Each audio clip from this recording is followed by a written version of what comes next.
Hey, Fluffy.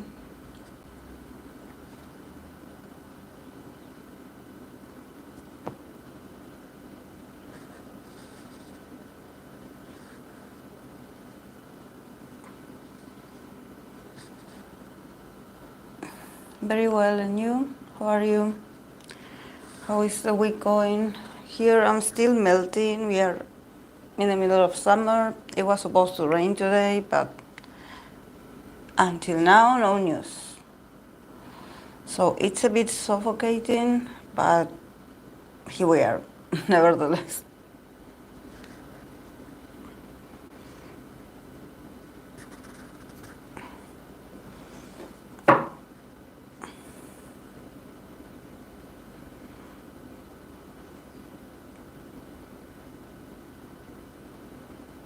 Mm.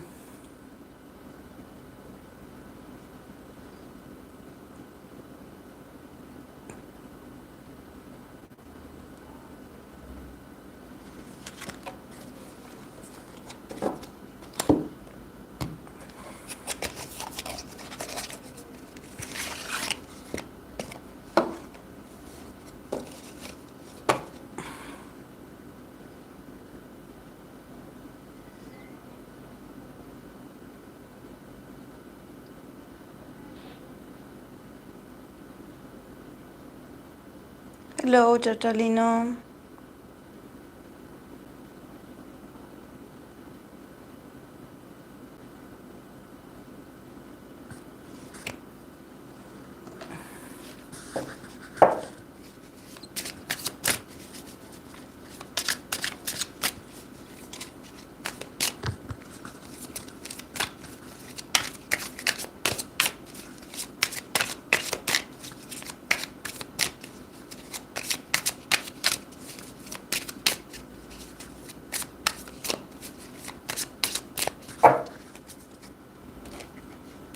How are you guys?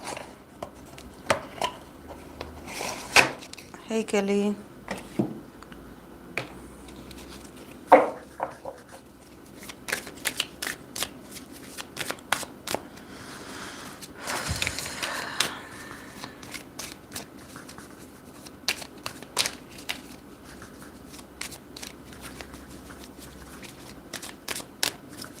Very well, and you?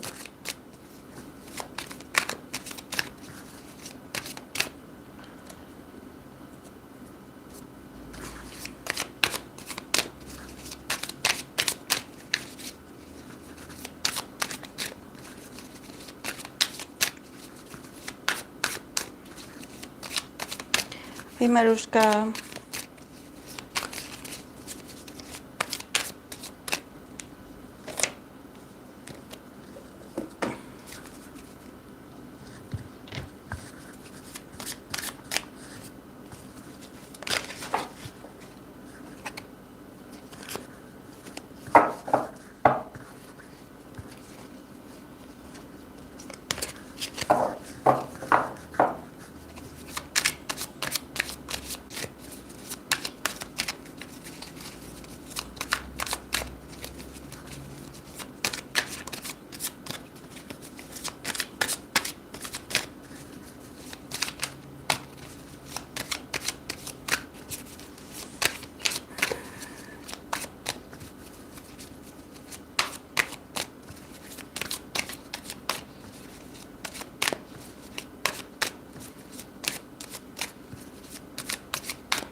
Okay, guys, I'm going to tell you what I have on my list for today.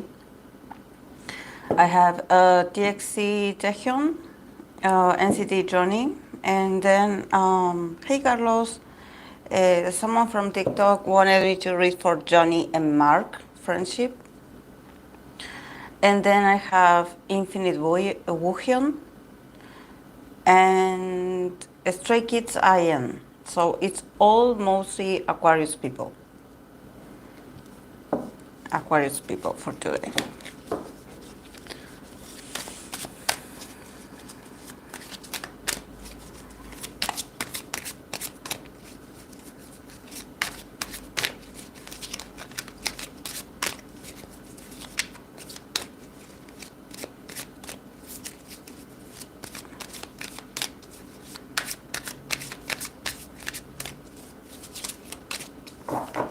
Then I want to do the lottery for, I don't know if that's how it's called. I want to do the Aquaman.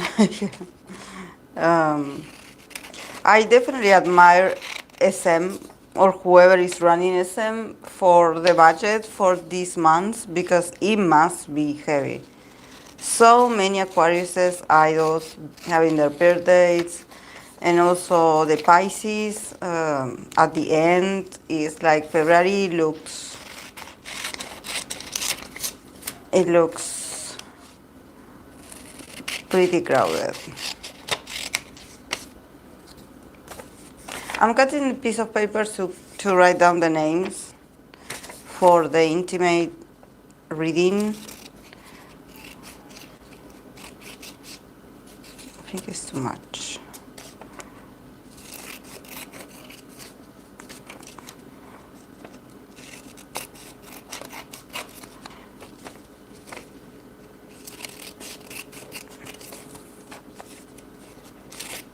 Try not to ask that many, guys. Try to keep it simple. Let's see who comes up.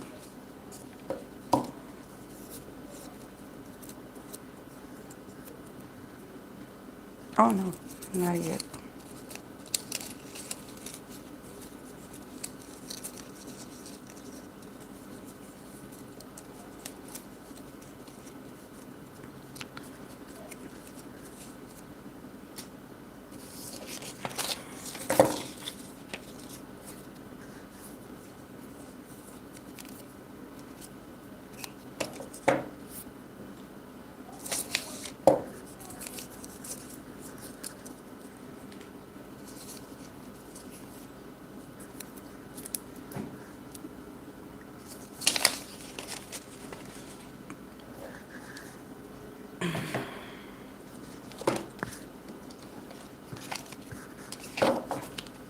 How is your week going, guys?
Supposed to study, but sounds what I don't want. Yeah, I feel you on that one.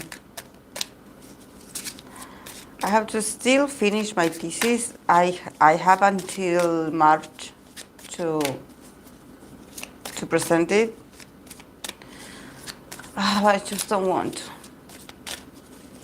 My computer is acting crazy, so I don't know.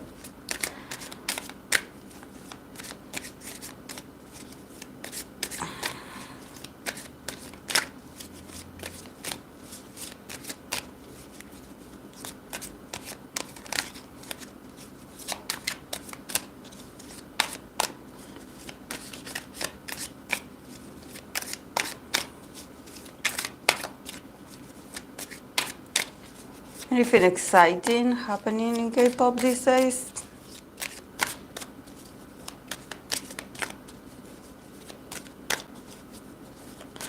Actually, I think that it's very quiet. I have the feeling that there's some groups that are in a kind of holiday, like maybe like some brief vacation or break.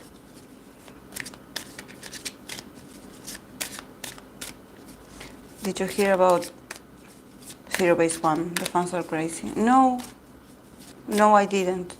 Stray Kids, yeah, I was going to say that because from Stray Kids, I don't know, I get a very far away vibe, you know, that they're really like public images are very like secluded or far away, or maybe they are preparing themselves, of course, or something, because these people never stop working, so maybe what we call a holiday is not a proper holiday for them.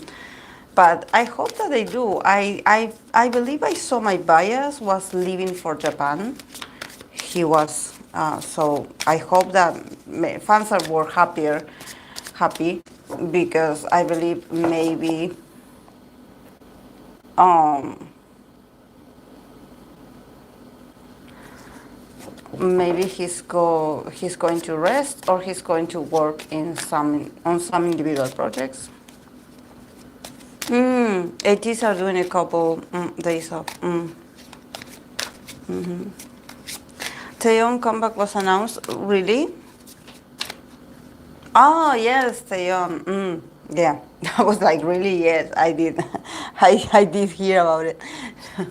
The one that I'm actually very like surprised, Carlos, is Jaehyun. Jaehyun having a comeback. That I'm surprised. I'm like, really? Like, wasn't he going to be in a movie? And I don't know. Like, I'm happy for Jaehyun, but maybe a Do Jun comeback would have been more, like, more amazing.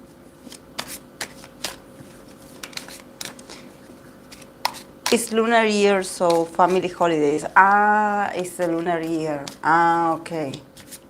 It's just that I'm a bit confused about the lunar year, because I remember in other like beginnings of the year content, I remember I used to watch a lot of, even the end of the year, they would like do these shows or these sort of performances that were to celebrate the new year, the Chinese or the Asian New Year. I don't know how they call it in Korea. But because this is a very important year, this year is the year of the dragon, and I don't see like content, you know, like them attending to some kind of celebration.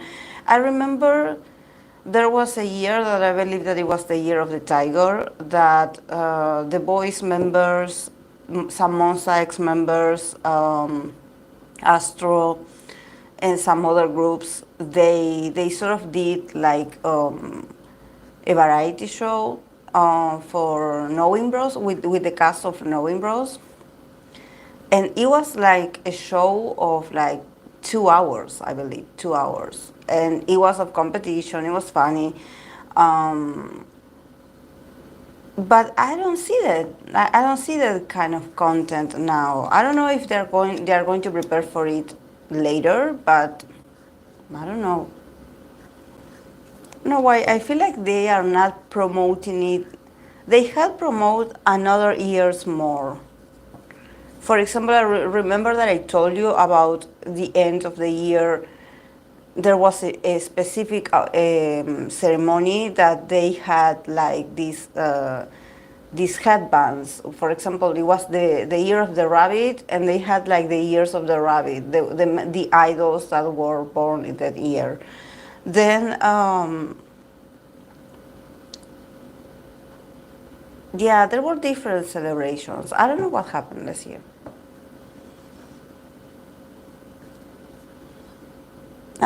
I think 17 day performance for the lunar year.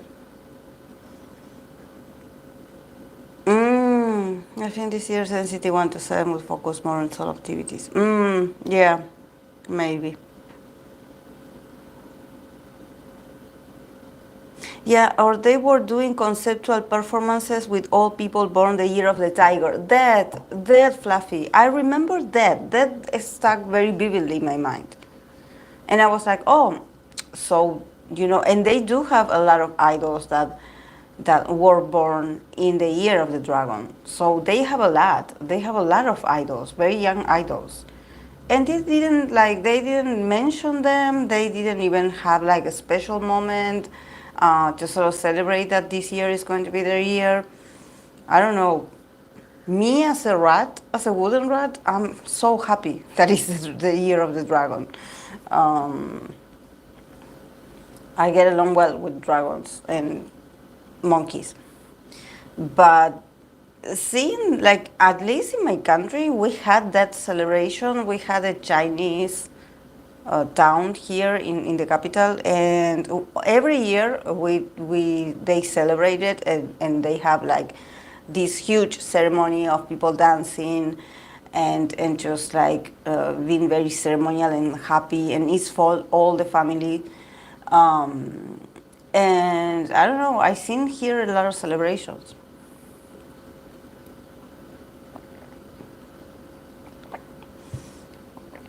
Maybe because this year's law has just passed that they must keep healthy weight and have more holidays.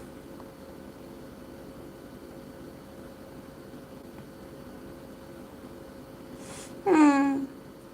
Yeah, maybe. I just think that it was a strange beginning of the year. I don't know. Or maybe in Korea they don't give it that importance, or maybe they are more like, for me, and look, I'm not a, like, I don't know much about the Chinese zodiac, but for me the year of the dragon is important energetically. At least here we celebrate it. It's an important year. A lot of things happened during those years, during the dragon's year. Um, so I don't know. Maybe for Korean people, it's like it's not that special.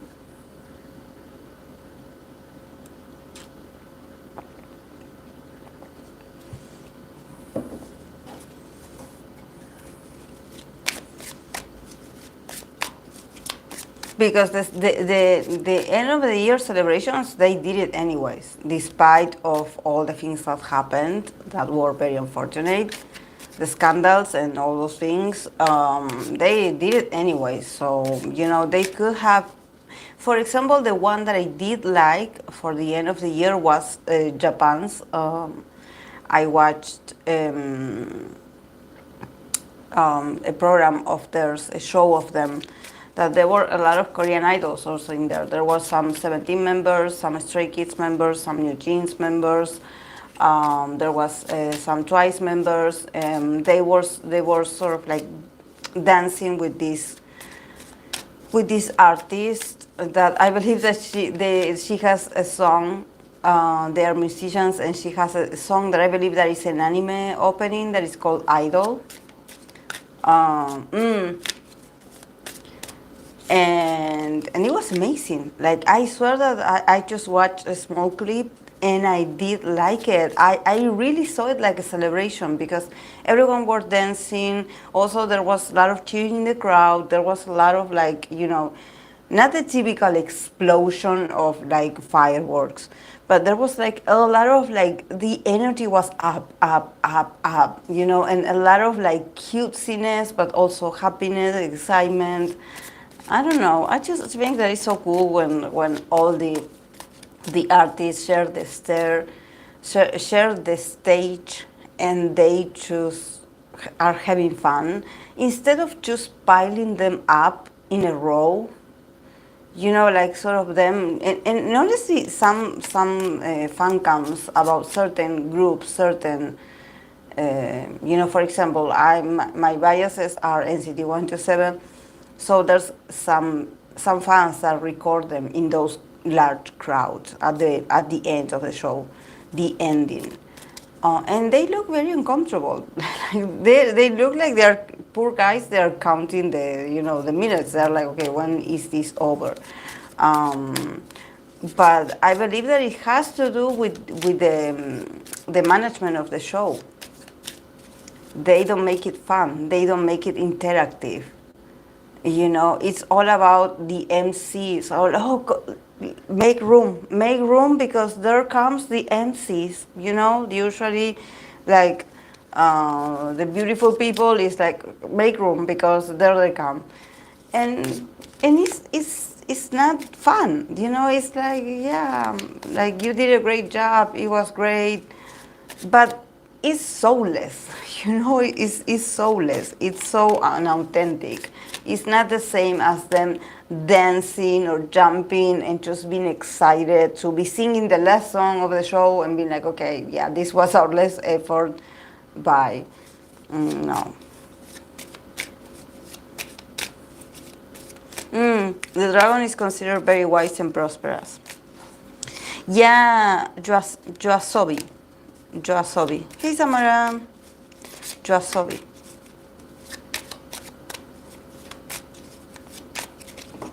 Like, in that sense, like, I don't know, because I believe it's very hard to find, like, the whole clip or the whole recording of that.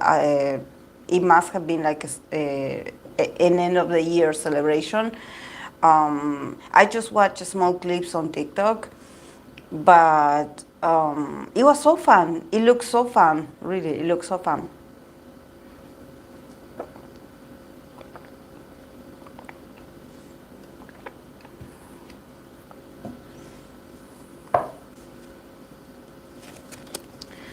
It looks so fun.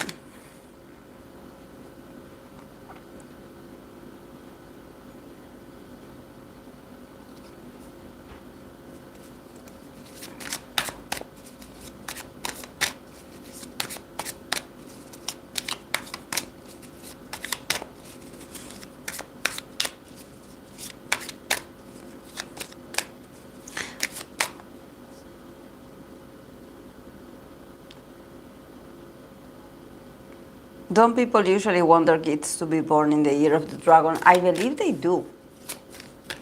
I believe they do. Japanese programs often don't upload their videos to YouTube. Yeah. It's because Japanese things are very restrictive with copyright. And people were complaining, and that's the part that I believe that people are so, like, sometimes fans are so envious of certain things because they were like, oh, they treated them like backup dancers. Oh, you see, these idols, they went over there to be backup dancers of this for this artist, and it's like, you sound so miserable, like really, honestly, I seen like different Korean idols like really having fun during that performance. I actually seen them more happy than uh, in other celebrations that they look dead. Like they look like they weren't really having the time of their lives. They just like sort of fake that they were happy or they weren't bored when the camera was around. But in this case, they looked so energized, like so happy to be there. And there were a lot of groups, a lot of Korean idols. But of course, that people always have to complain, always. People always have to complain. Like, if I was an idol, I would have wanted to be there instead of the Korean, the other show.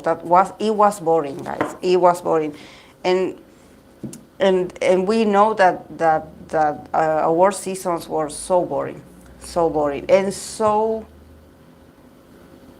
like, the stages were weird. Not the work of the idols, not the performances, but the arrangements of the seatings where they were seated. You know, the crowd. This scenario was a bit weird. Also, weird. It was a weird season.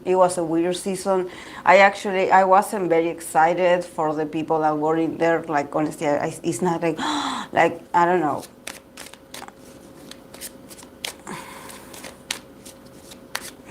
The songs were so repetitive. Like I swear, I wanted to move on from that era so fast because some songs are just stuck in my brain. Thanks to TikTok, there are certain songs that I cannot listen anymore. I cannot. I just cannot. Like, you cannot pay me to listen to certain songs. I'm so overwhelmed. It's like, give them the award already and let's move on because it's so tiring.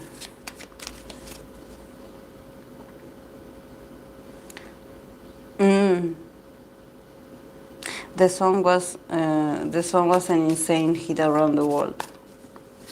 Many idols have also said they are fans of anime. Yeah, most of the end of the year shows have been terrible. Which songs?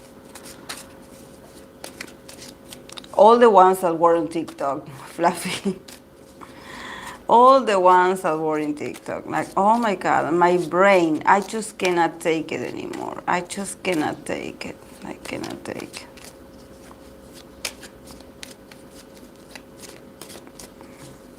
Like, I don't know, they make you get used to the song, that you listen to it and you're like, oh no, not this again. No. It's just that they're everywhere and people use it everywhere, and there's the MVs and there's the challenges and they are everywhere. It's like, I think that could be something that maybe some people have to review when it comes to music, because I believe that if we continue like this, people are going to get very annoyed easily of certain songs that maybe initially are popular, or initially you're like, oh, I like that song, you know. For me, for example, I have seen some old songs from my generation, from where I was from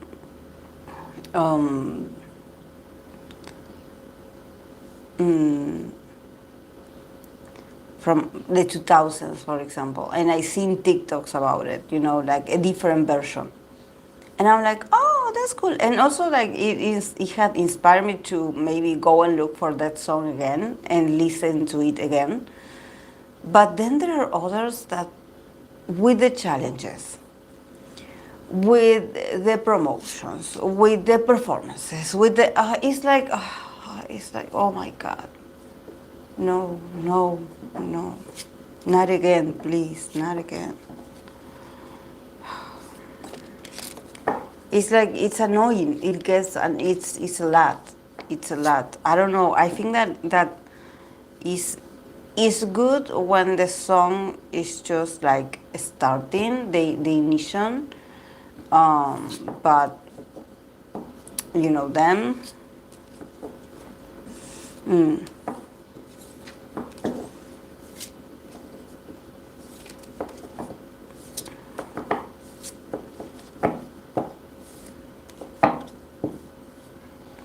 I don't know, guys. Maybe it's me. Maybe I'm old, and I get overwhelmed easily by songs that I like listening to, that I like the MVs. But I think that there's so many edits, there's so many content of using the same sound, that it comes to a point where, when I have to listen to the artist perform it, I'm like, for example, you know, then I was talking the other day about Grammys. You know that Miley Cyrus won an award for the song Flowers. And I love that song. The message is beautiful. It's very empowering. But oh my God, that I got tired listening to that song. Like, I couldn't listen to that song anymore because I was like, oh no, not this again.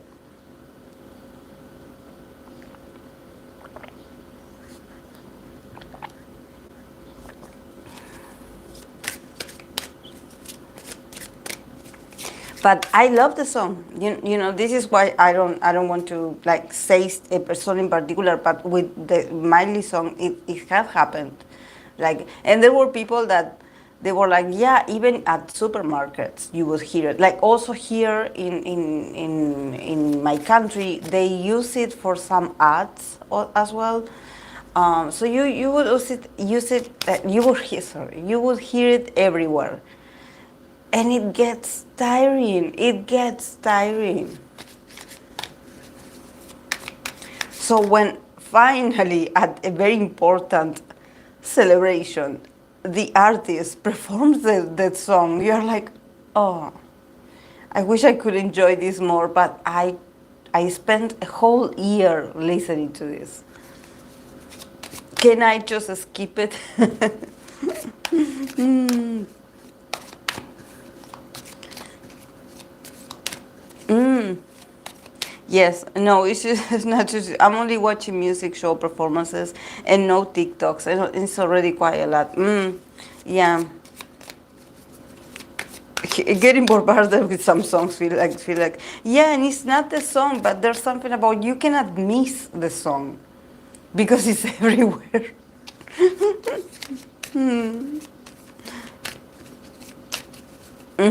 Yes. Yeah, I feel the same, Fluffy. I like that song a lot, so I start listening to it a lot. But then when I hear it somewhere else, I'm like, oh, okay. Yeah.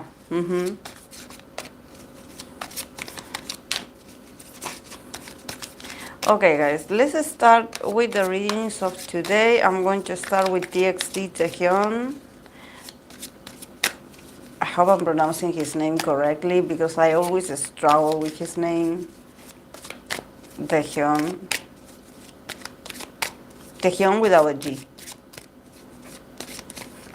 Oh, oh my, no. Why?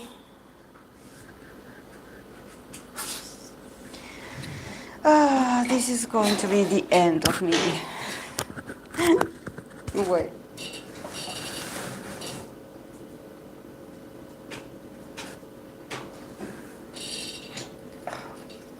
The Five of Swords. Who is he fighting? Who is he having a conflict with?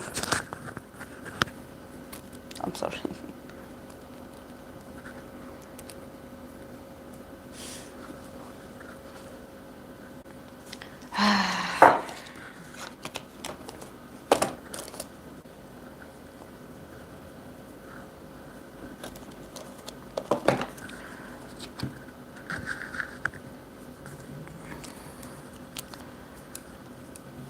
Okay.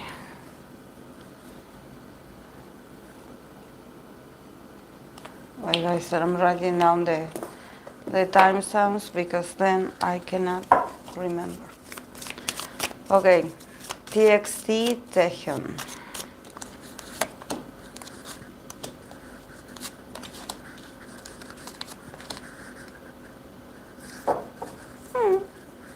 Very good. A lot of people, I would say, but very good. We start with, for NCT Taehyun, we have the King of Pentacles, King of Cups, Queen of Wands, Judgment, Four of Wands.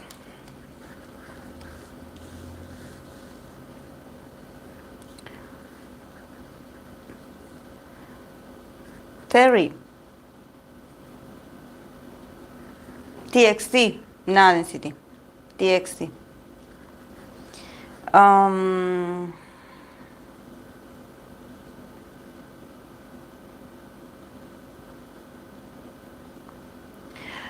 I think that is could they have another collaboration coming?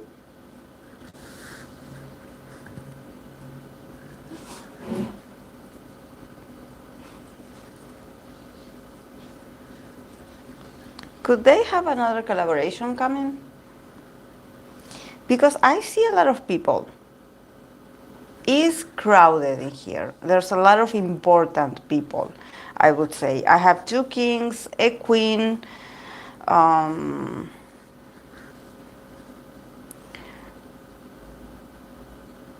And also there could be some clashes between these people because I have the queen in the middle, like looking at the two kings. So I don't know if it's someone that is going to come to his defense, to defend Taehyun. But if it's same level as the one with Anita, I'm all for it. It's a very strong female again. It's a Queen of Wands. So she is powerful. She's strong. She has a strong character. But these kings in here, these kings are really strong, and actually, like, I don't think that is the members, because I sense that TXT members are still very young to consider them kings. You know, I don't see that it's them. I think that probably has to do with people with power, sort of negotiating with this female. And for him, this is very important. I think that he, because she's in the middle of the reading, so there's something about her sort of like defending him, you know, and I think that it means a lot to him personally. So I don't know if maybe these two kings are like some CEOs or someone of power, that they're like, you know, maybe we shouldn't do this, or we are not sure if we are going to give him that opportunity or that but she's like, no, he deserves it, like, give it to him. He deserves the opportunity. I see her like defending him, or sort of like praising him so he can get the spotlight. But it's very important. I think that there's a female that defends him from other people that are like, that doubt a bit of Taehyun's talent, or maybe they would prefer to put another member instead of Taehyun.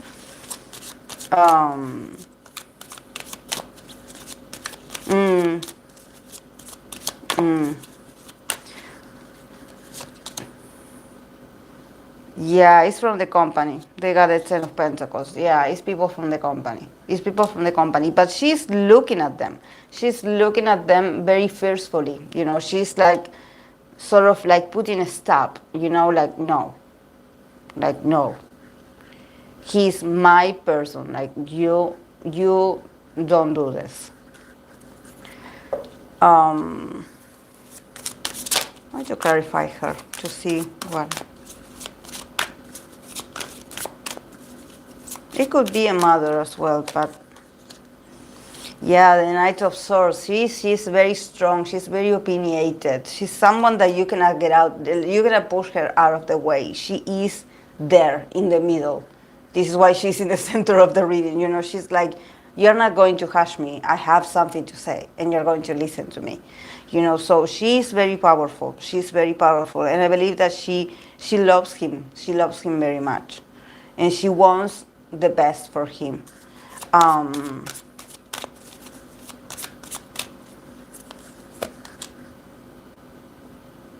Yeah, the Three of Cups, the celebration.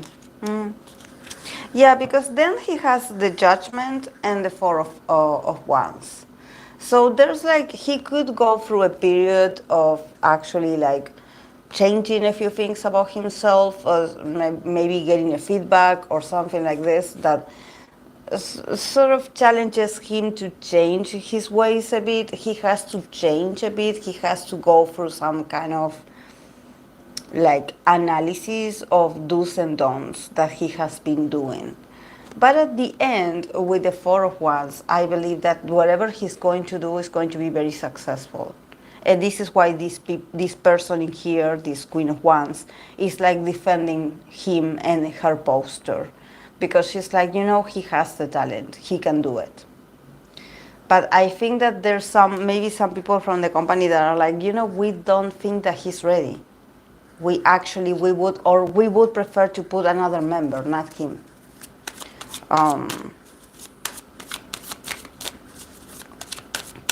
And she's like insisting, like, give him a chance.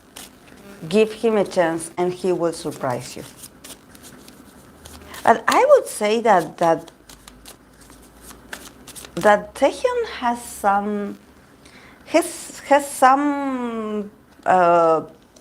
some problem with these people, like these sort of CEOs that I see here.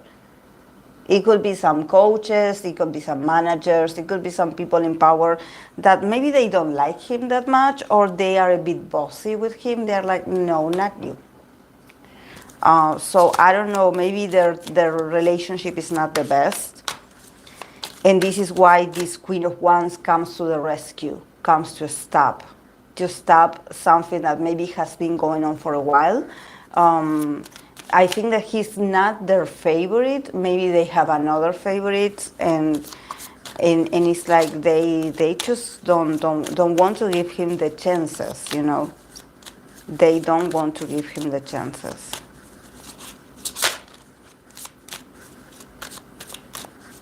They think that he's not ready. Like there's something about him that they definitely do not like. Yeah. Yeah, they see him as problematic. These two kings. But what is this celebration about? I see a lot of celebration, so maybe this year,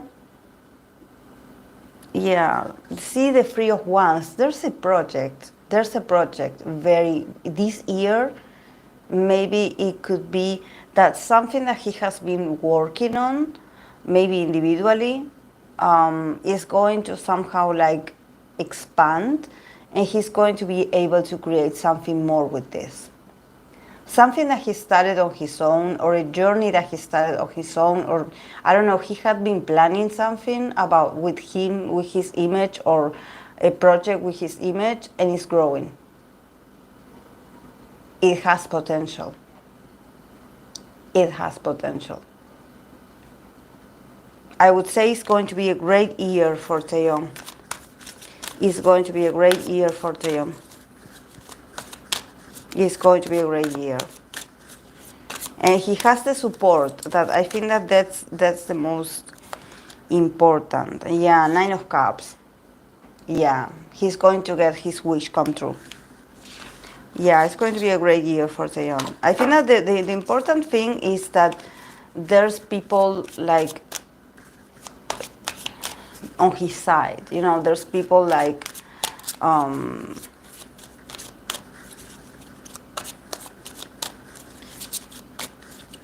defending him, because there's something about Taehyun that I think that when he doesn't feel appreciated, or when he feels like rejected, there's something about him like sort of like distancing himself. It's like you reject him or you tell him no once, and the guy is not going to go and fight you or insist and be all over you and be like, okay, why? Why did you reject me? Or why didn't you consider me for this project? Why? He's not a guy that he's going to go and ask the questions. He's a more prideful person that probably if he feels hurt because he doesn't get the feedback that he thinks he deserves, he sort of like withdraws. You know, he goes quiet, he goes away, he doesn't discuss about it, he doesn't want to hear about it again. This is why I think that this female is very important, because she's like this sort of like mediator. She's like, you know, guys, we should give him a chance. Don't be so harsh on himself. Don't be so harsh on him specifically. Because he is a guy that probably he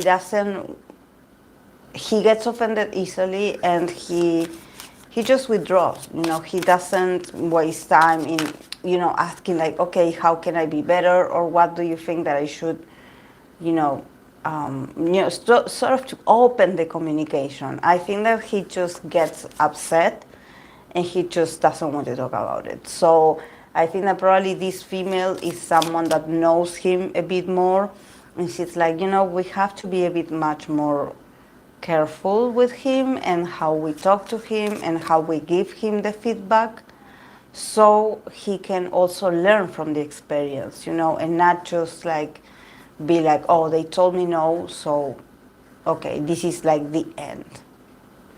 No, it's more like him accepting, being able to learn to receive the positive and the negative feedback. But it also depends on the leaders. You know, the leaders or the managers or the CEOs, they are supposed to know also how to deliver a feedback to an idol or to a trainee. You know, you are supposed to be good at communicating.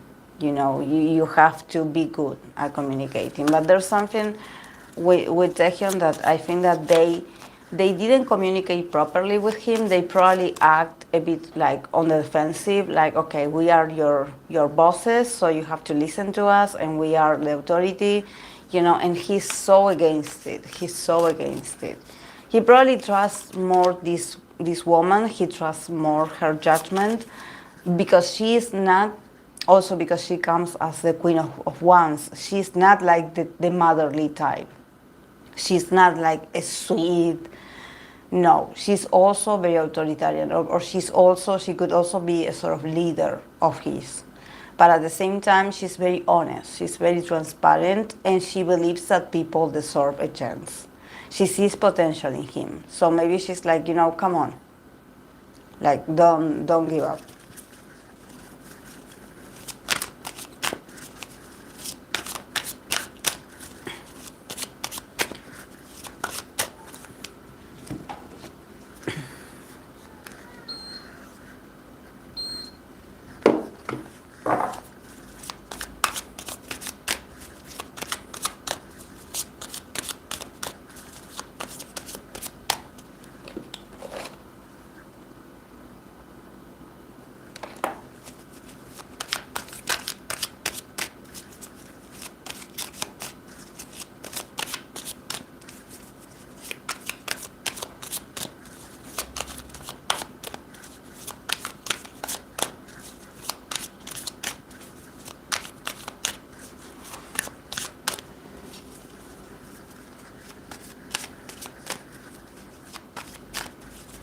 Yeah, it's going to be a great year for him. A lot of passion, you know, a lot of like plans, and just moving forward with the plans, you know, not something that just stays, you know, in an idea. No, you're going to see action. Probably some more creativity coming from him, you know, from him individually. Maybe there's something with his image. Maybe there's something with his image that maybe he, you know, they don't want to like promote him that much because of his image, or I don't know. Maybe they don't like his attitude or something like this. So, so they sort of like avoid. I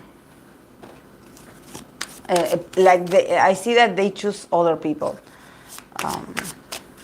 But I believe that he definitely, this year could be his year to, from something small, he starts making his way up, you know, from something, a creation very small, like it suddenly starts to pay off, you know, and people just start to get to know him better.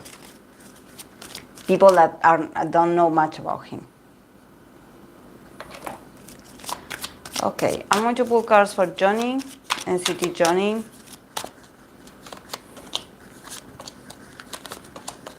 A lot of King of Pentacles in here. A lot of King of Pentacles. Also another one that has a lot of kings in here. Positive, but I think that there's something about maybe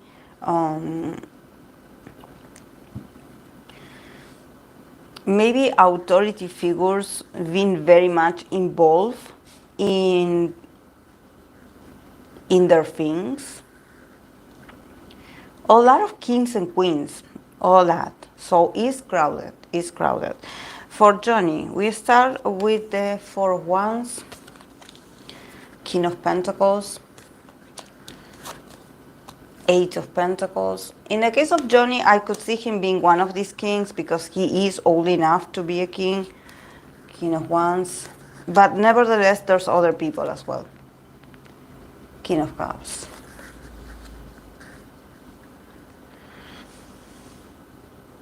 Another one that I don't know why I feel like, and this is something that I'm getting because recently I read for TXT Taehyun, but I see a pattern in here. I see something, and I think that with Johnny is the same. There's something also about him getting the opportunity of being considered by other CEOs or other brands or other, like there's people in power really like paying attention to them. I don't know why I get the vibe that even for Taehyun, in his group and his circumstances that are very different, and Johnny, there's something in common. And I think that is like they are a bit like the underdogs. Like there's something about them, and this is not about talent nor anything, but this is about visibility. This is about a spotlight. I think that the cards here also for Johnny are like if you work harder and if you put the effort and if you probably keep working and perfectioning yourself, they are going to notice you. They are going to give you that spotlight that you want so bad. So be ready. The Eight of Pentacles in the middle, I believe that, when was it? For Doyeon, I believe it was?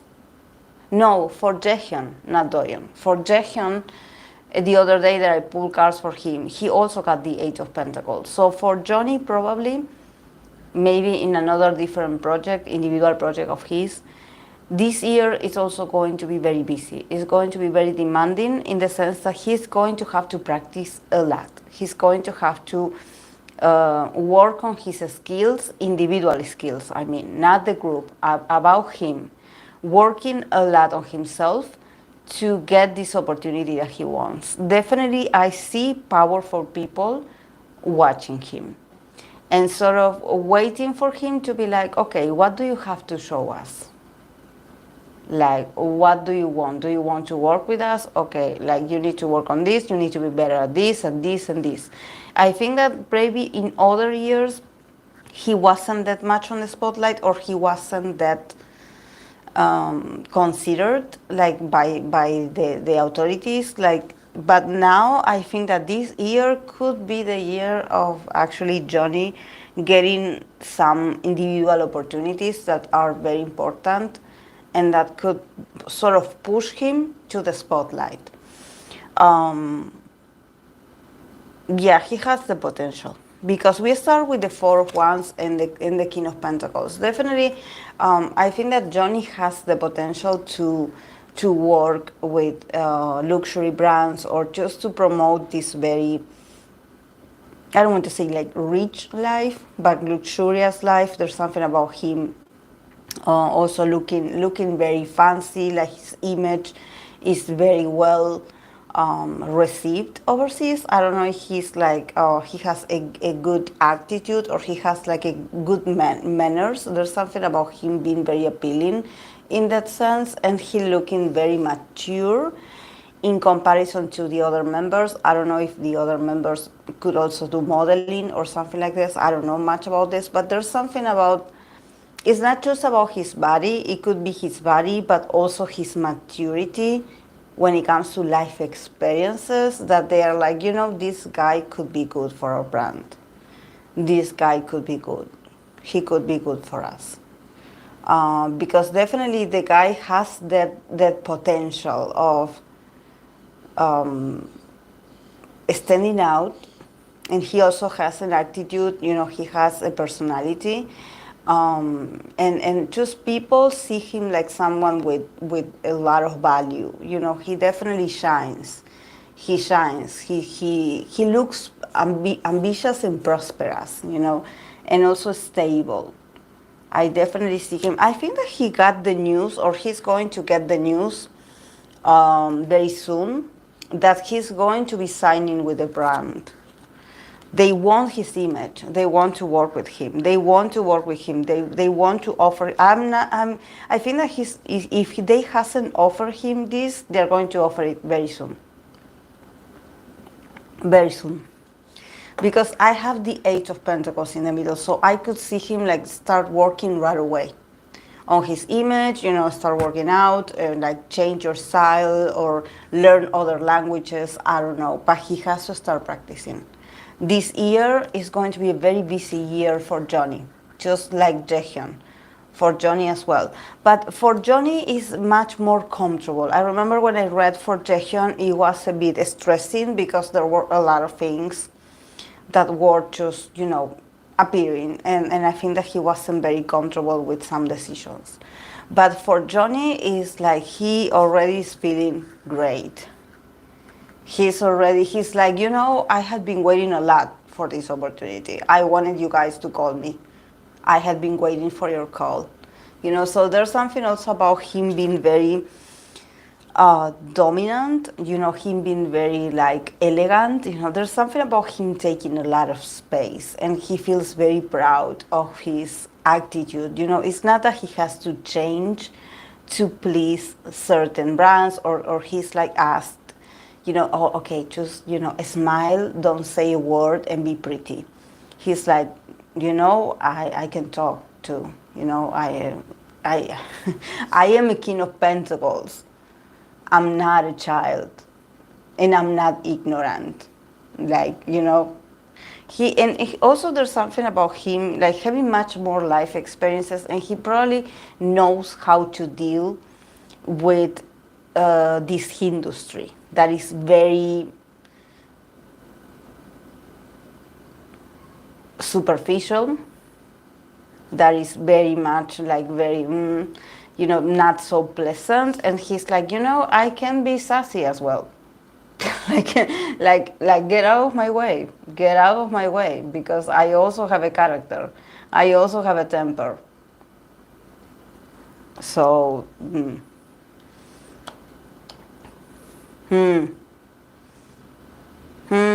yes, he knows how to play the showbiz game.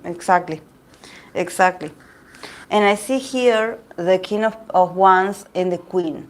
So he could also be working with this couple, with these people that are also very influential. With this couple, he could also be working with these people. I don't know if these people are already ambassadors and they are already huge and he is going to become one of them. He's going to be part of them as well. But he is going to blend in very well, I would say. Very well he's going to blend this year. But yeah, he has to work on himself. He cannot stop. It's not going to be a year of like, okay, yeah, I got it because I deserve it. No, you will have to work really hard for this. There's no rest for Johnny this year. There's no rest. Yeah. Yeah, and also with the strengths card. See, I think that this is something also that when I think about the eight of, I'm sorry, with the light, the Eight of Pentacles and the strengths. I think that also there's something about Johnny also having to learn to regulate himself. There's something about him having to learn, not just learn, some skills. There's something about him learning to control his temper as well. There's something about him, like I told you, that he has this attitude. Definitely the guy knows the business. And he also has these remarks. He's very smart. He's very witty. He is a bit. He is like he has his attitudes. Maybe with his sense of humor, he says a few things.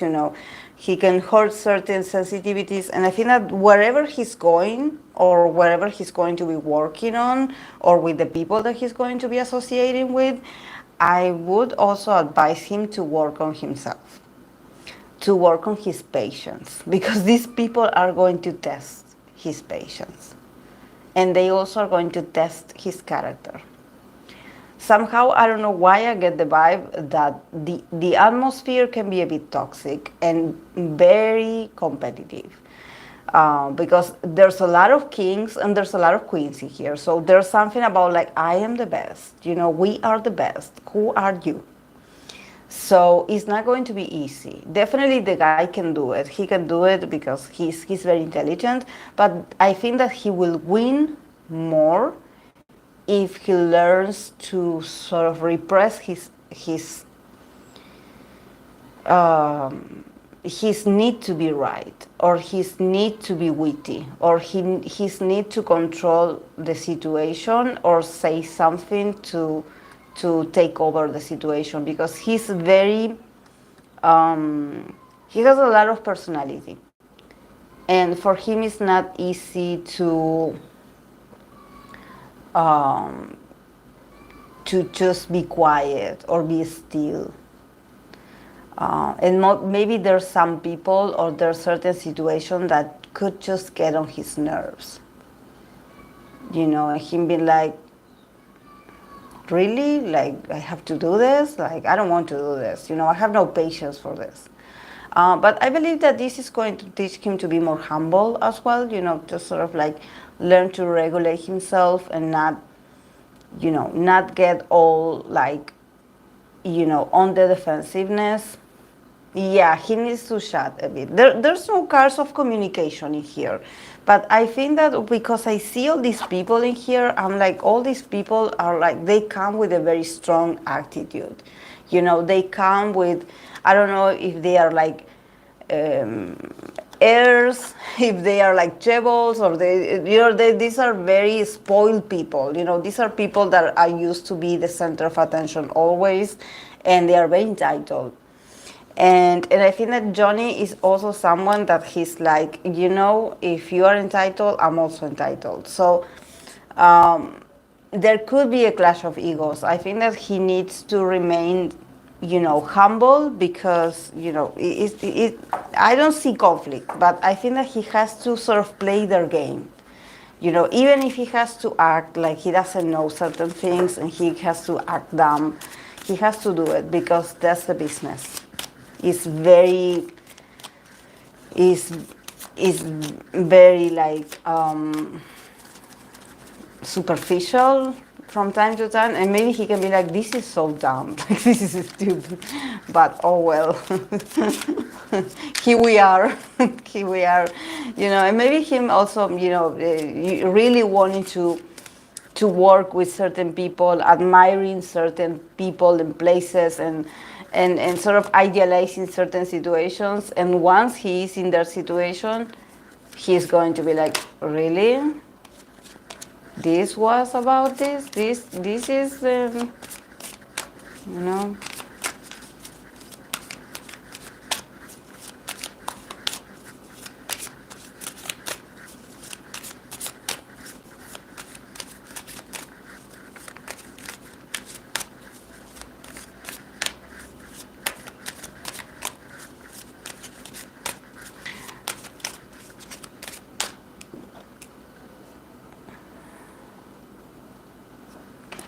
Okay, now that we're talking about Johnny, I'm going to pull cards for him and his friendship with Mark. People from TikTok, they wanted to know about these two. I don't remember, but I don't remember if I read for them before, but yeah, this is going to be a reading for Johnny and Mark's friendship or dynamic. Johnny, Mark, Mork, Mork. I never know how to say Mark, actually, because for me it's very easy as a Latin American person to pronounce the A. You know, you guys pronounce A like A. You know, you make it sound like that, but for me it's A. For me it's Mark. It's not Mark. It's like Mark, like A. Like the way you pronounce the U, that you're like A. For us, it's like this. The A is A.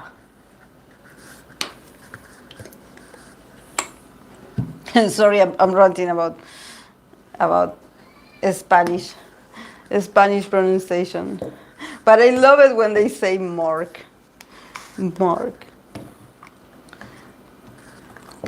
Because they do pronounce the R very well, which is, they do pronounce it very well, Mark.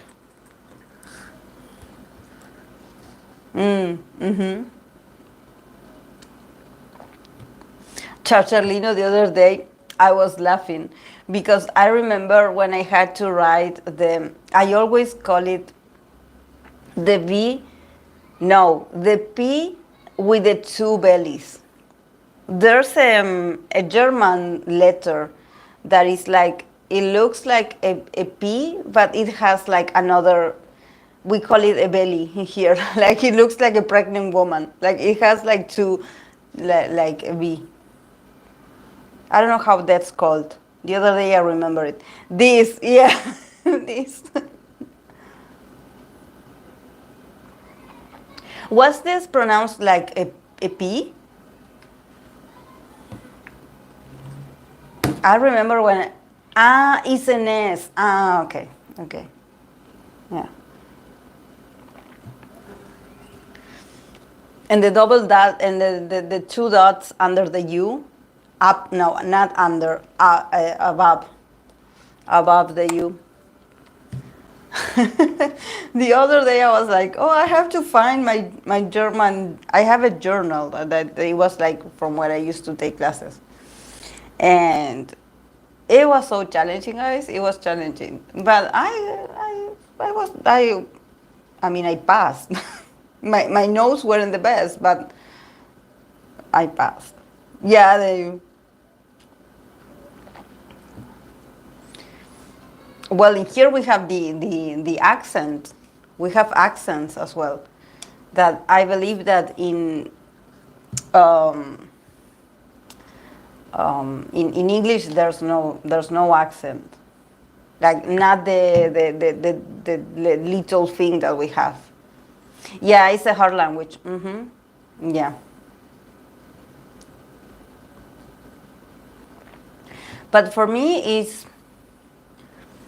I have like, and the same I did with English.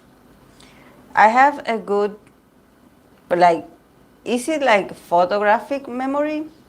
That if I see how it's written, like if I read it, if I read the word, if I visualize the word, I can remember, the order of the letters. For example, in German, there's a lot of different letters. Even when you think that you are done, there's probably a C or an H in there, that a C as well, a T that could get stuck in the way, and you're like, where? It's like trying to write Switzerland, something like that.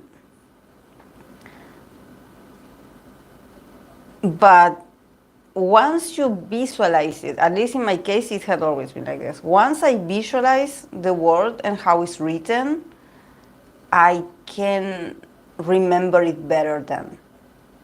I'm good at remembering how it's written. Maybe my pronunciation is not the best, but if I have to write it down, I don't have like problems with the orthography.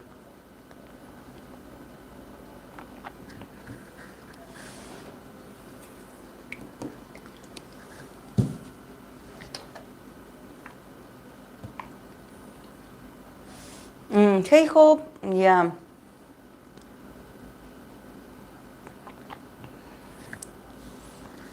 But I have to, whenever I try to learn a new word, I always stop a bit before I incorporate it in my language. I stop a bit and I try to write it down. So also writing it down with my own handwriting, it helps me to make my memory work how it's written. Like I need to do that exercise. I need to write it down right away. So it gets in my memory like this. But I have to do it as soon as I learn a new word. If I let it go, then I will probably get it wrong always. I have problems with orthography sometimes. I just write it down and look Look if it looks correctly. Mm.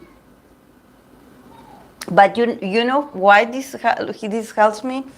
Because if I look at the word and I notice that there's something funny in the way I wrote it, it's because it's not well written. It has some orthography. It has some mistake. But that's because I remember the structure of the word, but I'm not doing it correctly. But somehow my eyes are like, that's not that's not it. My eyes are like, that's not it. Yes, I have to write it down to remember. I got issues with authority too.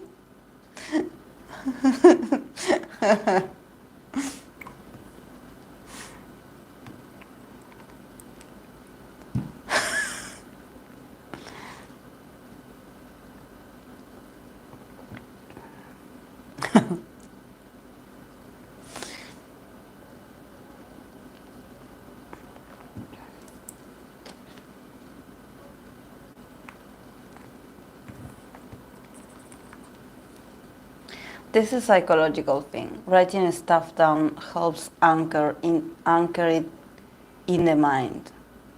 Ah, ah. Really? I didn't know that, Charlene. I think I read about it, but I never pay attention. I just knew, or like I did it. I just knew that I did it. Because honestly, like here in my family or, my friends and people that I used to go to school with, none of them were interested in learning languages. So, so I guess I just had to come up with some system. But I remember I was always the one that would be interested in watching things with a different language that is not Spanish. Here I remember I had a huge argument with my friends because once we went to the cinema, I believe that it was to watch a very important, I don't remember if it was like The Hobbit. It was like one of those big movies. I don't know if it was Lord of the Rings or if it was any Star Wars movie. It was very early 2000s. And I remember we we were like, okay, we are free, it's a Sunday, let's go. And there was the subtitled version, and then you have the Spanish version. And they were like, and I was like, oh, okay, we have one that is going to start in 10 minutes, and it's subtitled, let's go. I actually, like, I like my movies, I like them subtitled. I don't like them with Spanish. I hate it with the Spanish translation. I don't like it. And they were like, no, because I don't like to read subtitles. I want to watch the movie. I don't want to read. But it's the original. Like, for me, I want to watch the movie with the original sound. It's the same as people that watches K-dramas with some English or another language translation or voiceover. I cannot. It's not the same. And I don't remember if we went anyway. I believe we went in anyway because there was the,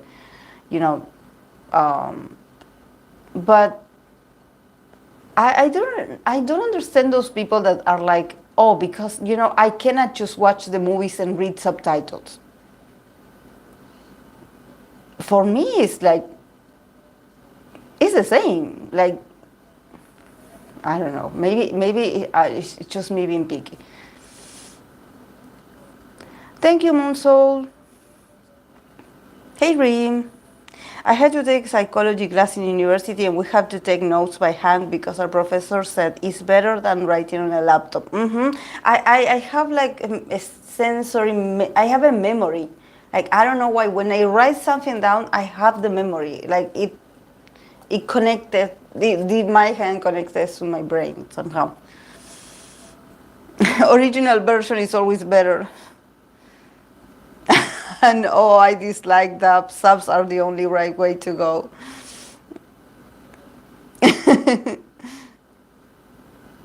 Yeah, yeah, but I also understand there's people that just don't like it. Here, here I always fight with my friends because I'm like, guys, we should listen to the original language. I know we are not speaking like that language, but the emotion, the performance, you have to listen to it. Even if you don't understand what they're saying, it's not the same.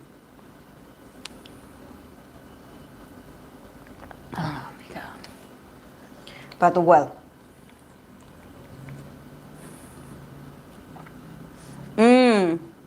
Yeah, so sometimes, when I feel like a bit lazy, or probably I did watch the original, for example, I don't mind rewatching a K-drama that I watched before with I don't know, with an Spanish dub. Like, I don't mind because I watch it already, so I'm like, oh. But initially, I'm a bit distrustful. I'm like, is this the right translation? Is this the right translation? Because okay, sorry guys that I got a bit carried away. Wait. I'm going to be reading for these two.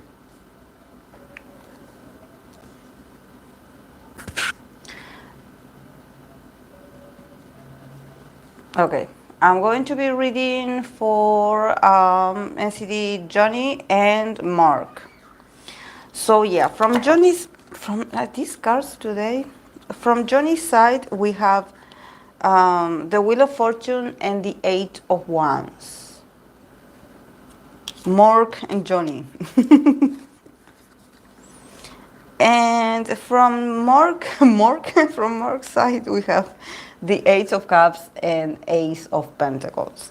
A lot of fastness. What is going on? And the relationship as an overall, we have the Four of Cups. So definitely these guys are not like the most emotional bunch in here. Like they are a bit much more like, I believe that what they have in common, because both of them got cards of 8, these are guys that they are going through some transformation or some changes, like things, news, something is going on around their lives and in their dynamic. I believe that they are talking to each other a lot, like a lot more frequently than before. There's something about them getting news or them getting an update about something important, and they are talking with each other about it. They are like, I got this, I heard about this. Like, what do you think about this? Oh, I heard this too. So yeah, like they are exchanging information, even though I don't see cards of sorts, but there's something about them sort of like making the most of the moment and being together in this. I don't know if now more than ever they feel like they are in the same circumstances. I don't know if they feel like they are going through the same changes. There's a lot of movement in here, guys. There's a lot of movement. There's a lot of I don't think that it's about like them deciding like, okay, yeah, like let's work together. No, I don't think that they have a project in common. But what they have in common is that everything for them is happening very fast.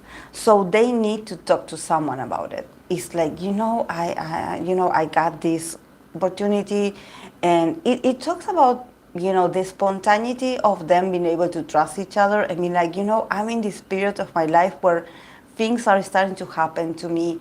Like, things are starting to get, like, moving for them. Like, I know that probably for Mark, because Mark has the Ace of Pentacles, so definitely for Mark, to be on the move is not, the poor guy, he never stops. So, but For Johnny, yes. For Johnny, there's much more movement. There's much more news.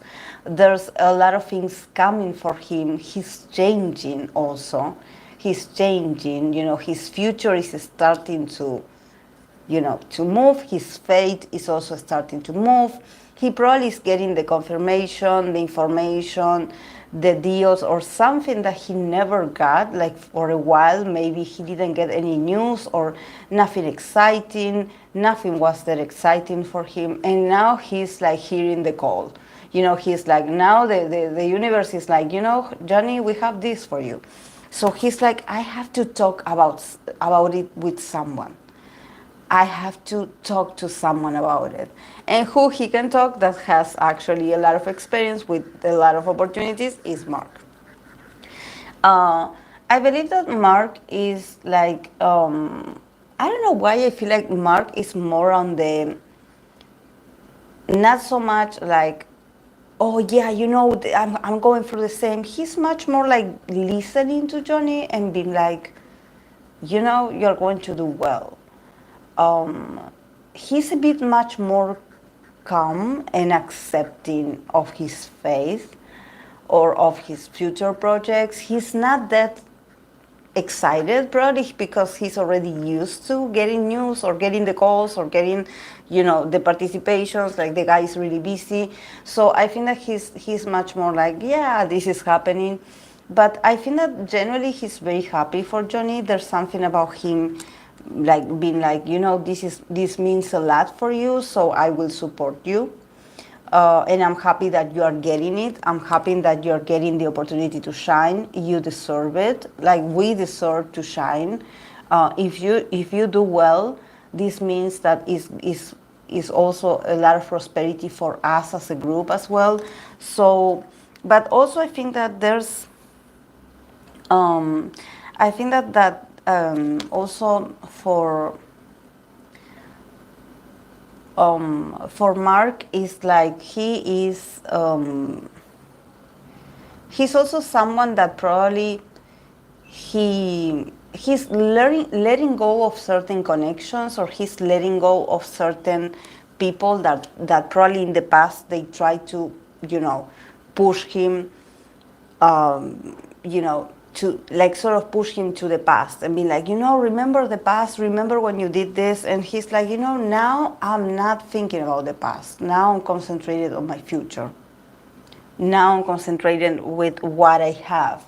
Probably because there's a lot of drama in the company, and he's a bit like, I would say he's a bit like emotionally a bit, it's not that he's sad, but he's sort of like accepting that there's some things coming to an end and there's some others that are going to be better, financially especially. But probably, he saw some people that he really care about just resigning or just like, going away.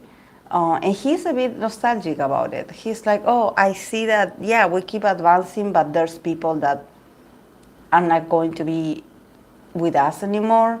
So he's a bit emotional, but nevertheless, he still has his eyes on the prize. The guy is going to do very well. But I think that definitely they do confide in each other a lot. Things that I think that the communication is open. Like they are like trying to reconnect, I would say, when maybe in other circumstances they didn't talk that much because both of them were busy, because both of them are in very different, states in life. But I see a lot of news being shared, and a lot of friendliness, I would say. But also with the Four of Cups, this is the card of the relationship as an overall. And I think that this definitely has to do that these guys are not that emotional. It's like they work very well together. But I think that there's something about them not being that emotional. So maybe they could have opportunities to talk about very important or meaningful or very deep things, but they don't want to. There's something about them being a bit emotionally black and being like, do you want to talk about this? And they're like, no, it's okay. No, I don't want to talk about it. Everything is fine. I'm fine. You're fine. We're going to be fine. So I think that it's not that they don't trust each other. It's more that they are a bit apathic emotionally. And probably this has to do with their connections also with other members, they really are not that, they are not connecting sentimentally with what's going on. They sort of feel something. I see that Mark is definitely feeling a bit nostalgic about certain connections or some things that he sees that are changing. But nevertheless, because he has the Ace of Pentacles, there's a future for him. There's future projects. There's probably a lot of abundance coming his way, a possible very successful year with a lot of projects. So he doesn't have the time to be sad or emo about it, So then both of them with the Four of Cups is like, we could take this opportunity to be a bit much more honest emotionally with each other, but we are not ready to have that conversation. At least not now. Because a lot of things are going on. So it's like, let's talk about the superficial things, let's not go that deep.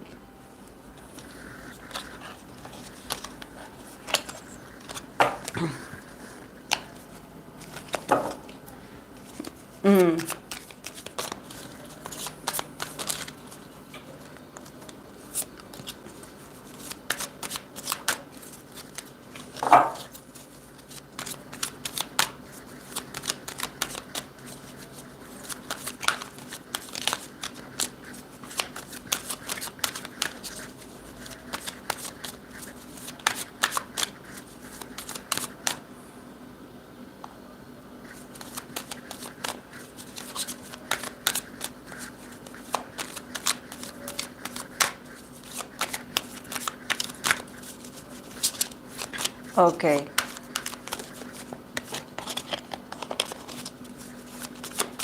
I'm going to continue with Infinite Woohyun. Infinite Woohyun.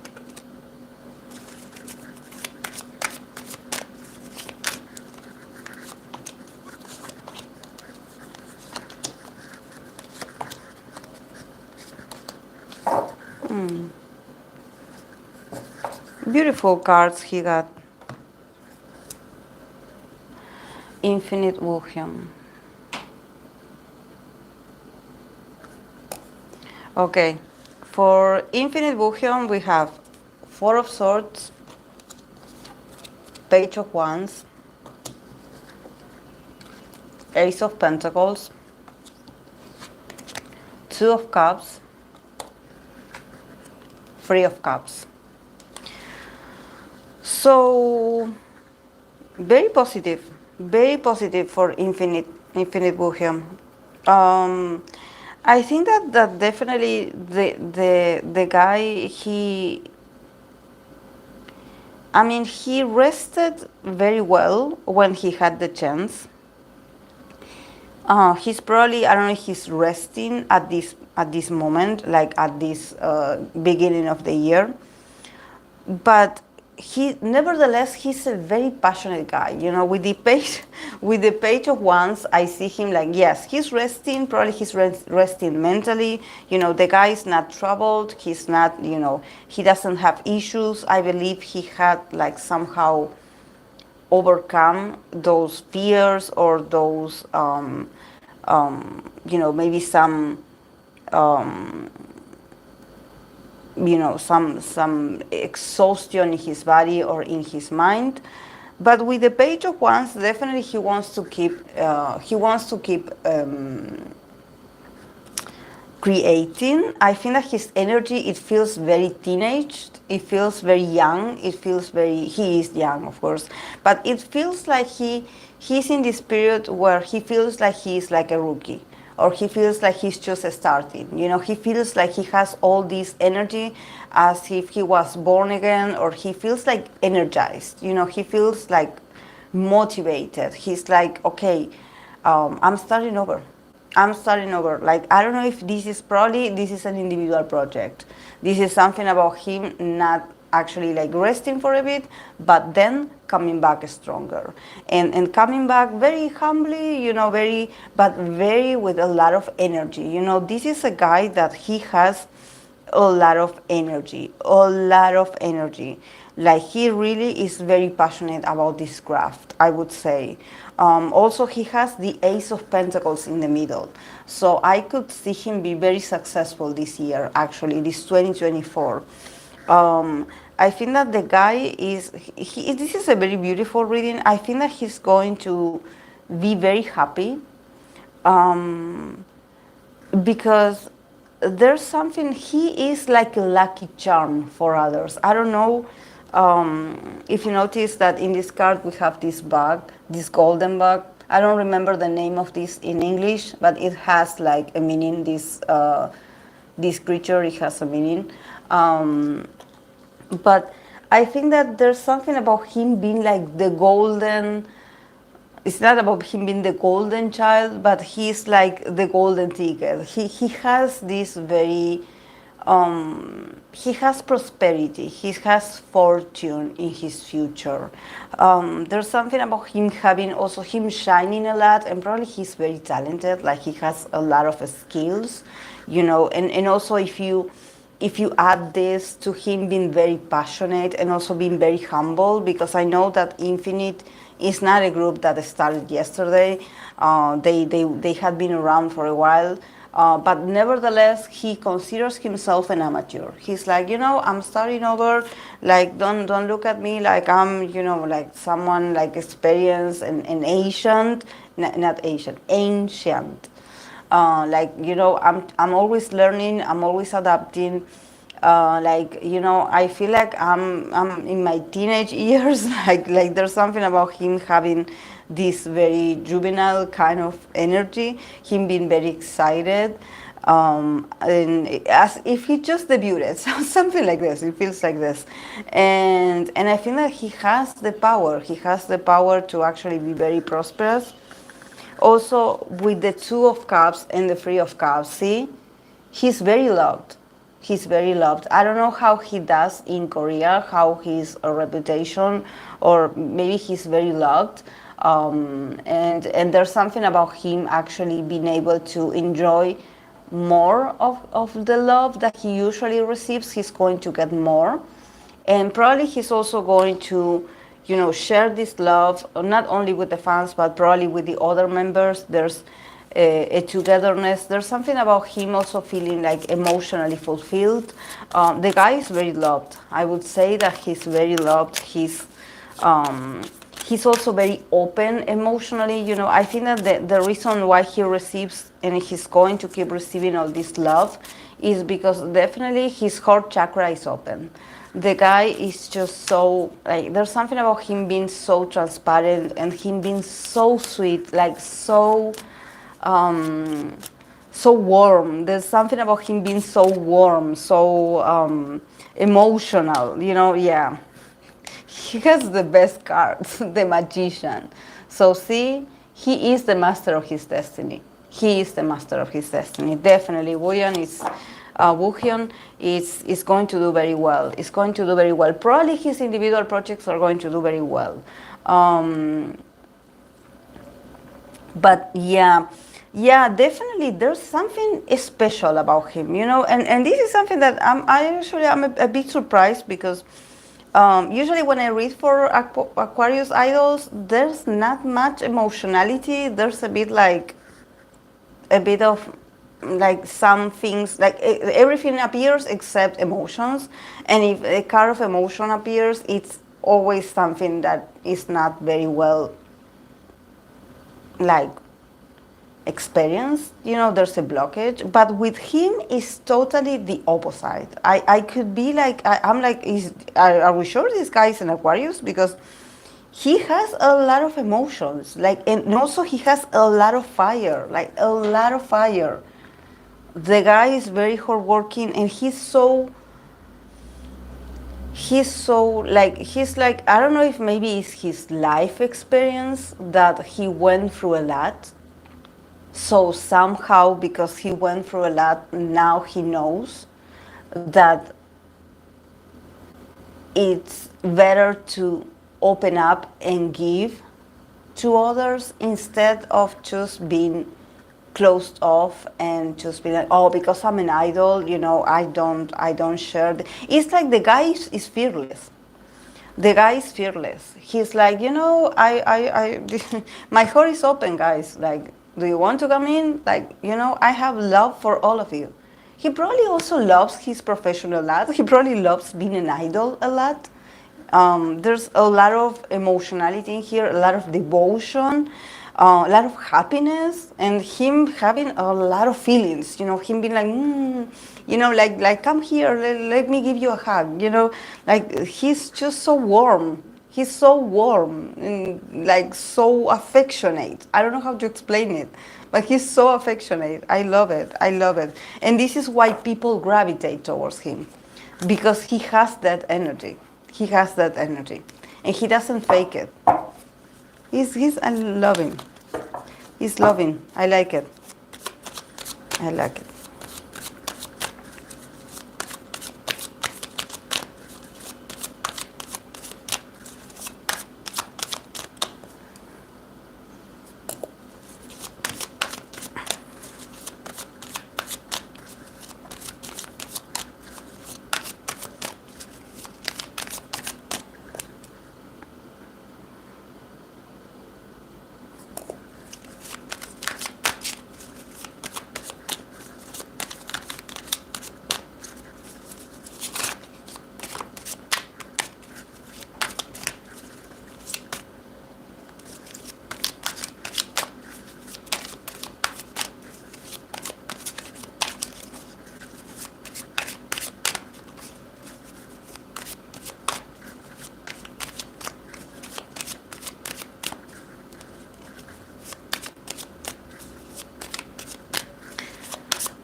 Okay.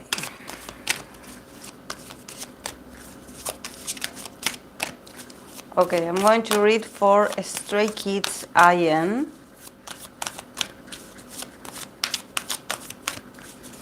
For Stray Kids Magnet.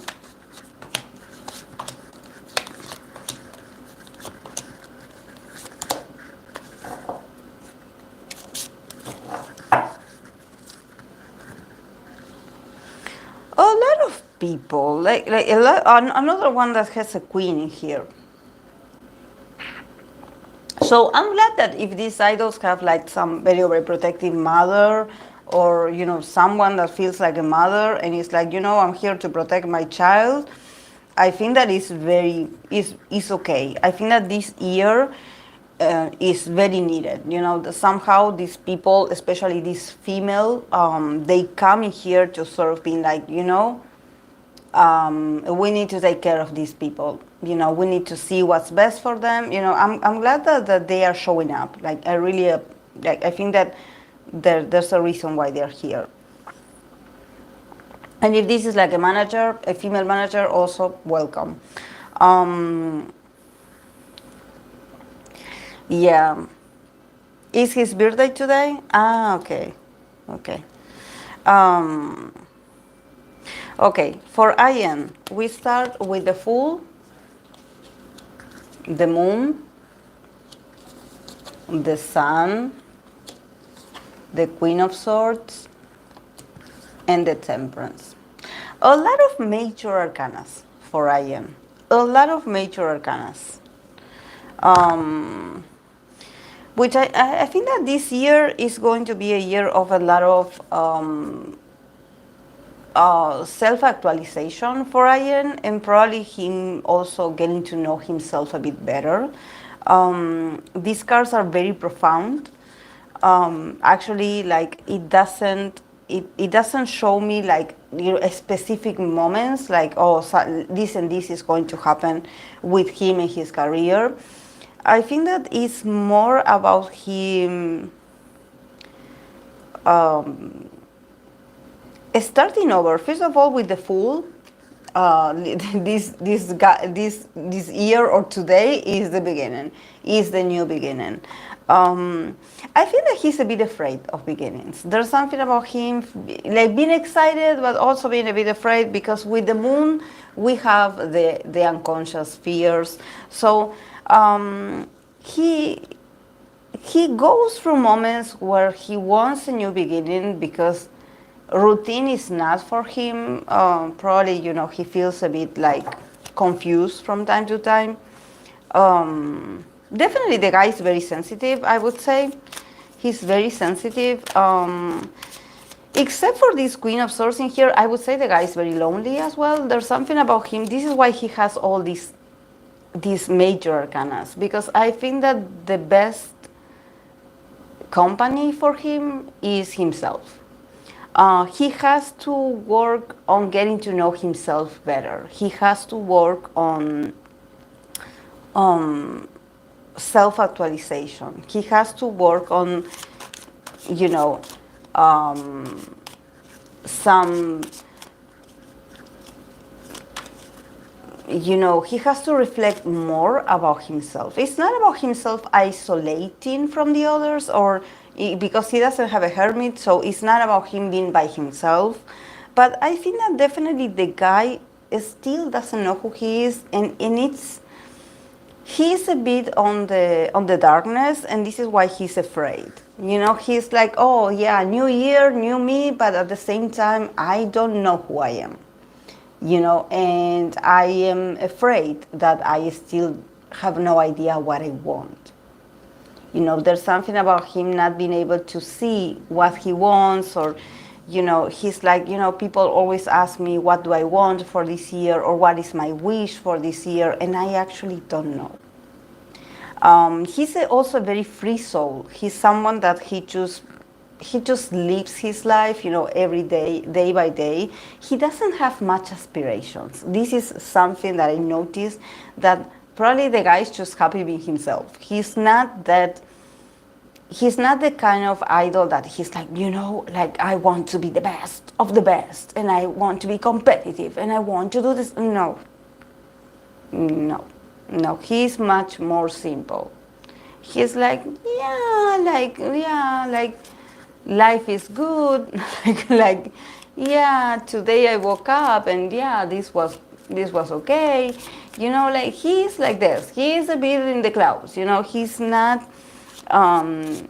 He still is not that worried about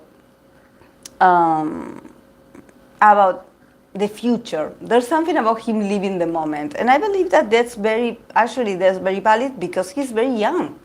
Actually, he's very young. We're talking about an idol that probably, out of all the idols, he probably is one of the magnets that remains a magnet, and that he is in this very personal journey of him, sometimes being like, yeah, I want to be this, but I don't want to be this, or I want to grow up, but at the same time, I don't want to grow up. I want to be a child forever,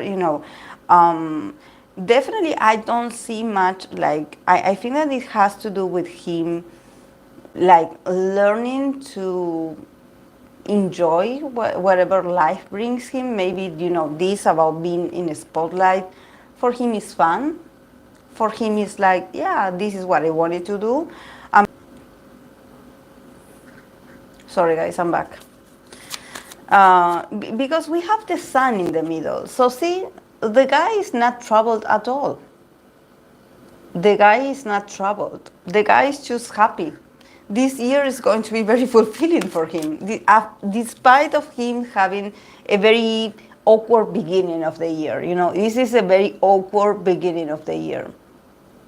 This is a very awkward of beginning, him actually not knowing very much, okay, what am I heading to, what is my goal, what, and probably he's also someone that he's in his bubble, in the sense that he doesn't look what others are doing. he sort of focuses on himself and he just has fun. In the middle with the sun, he is very childlike still. You know, he will probably will continue with having fun, just being fun with the members, having a lot of fun, being childish, being his age. I definitely see him like having fun, just like enjoying, you know. I think that he's okay. He's actually doing very well. It's just that probably the beginnings of the year, I don't know if uh, they have some kind of resolution or they give them a sort of feedback, and he could feel a bit lost. You know, maybe he gets a feedback that he's like, you should work on this, and yeah. Yeah, I think that the guy is he's very optimistic. I mean, I think that he just like the other Magnus, I think that he's very much aware that not everything is fair in the group. He got the justice. This is why I think that he sort of knows that maybe in the past or maybe now in the future, sometimes things are not the best, or the decisions that are made for the group and for him are not like, oh, this is great. But he is just trying to stay optimistic. You know, he's trying to stay in the sun. You know, he's trying to stay in the light. You know, not just. And also when I say about this figure, you know, this queen of swords, this is someone that brings a lot of healing for IM. This is also like someone that it could be a good leader, like a good teacher for him.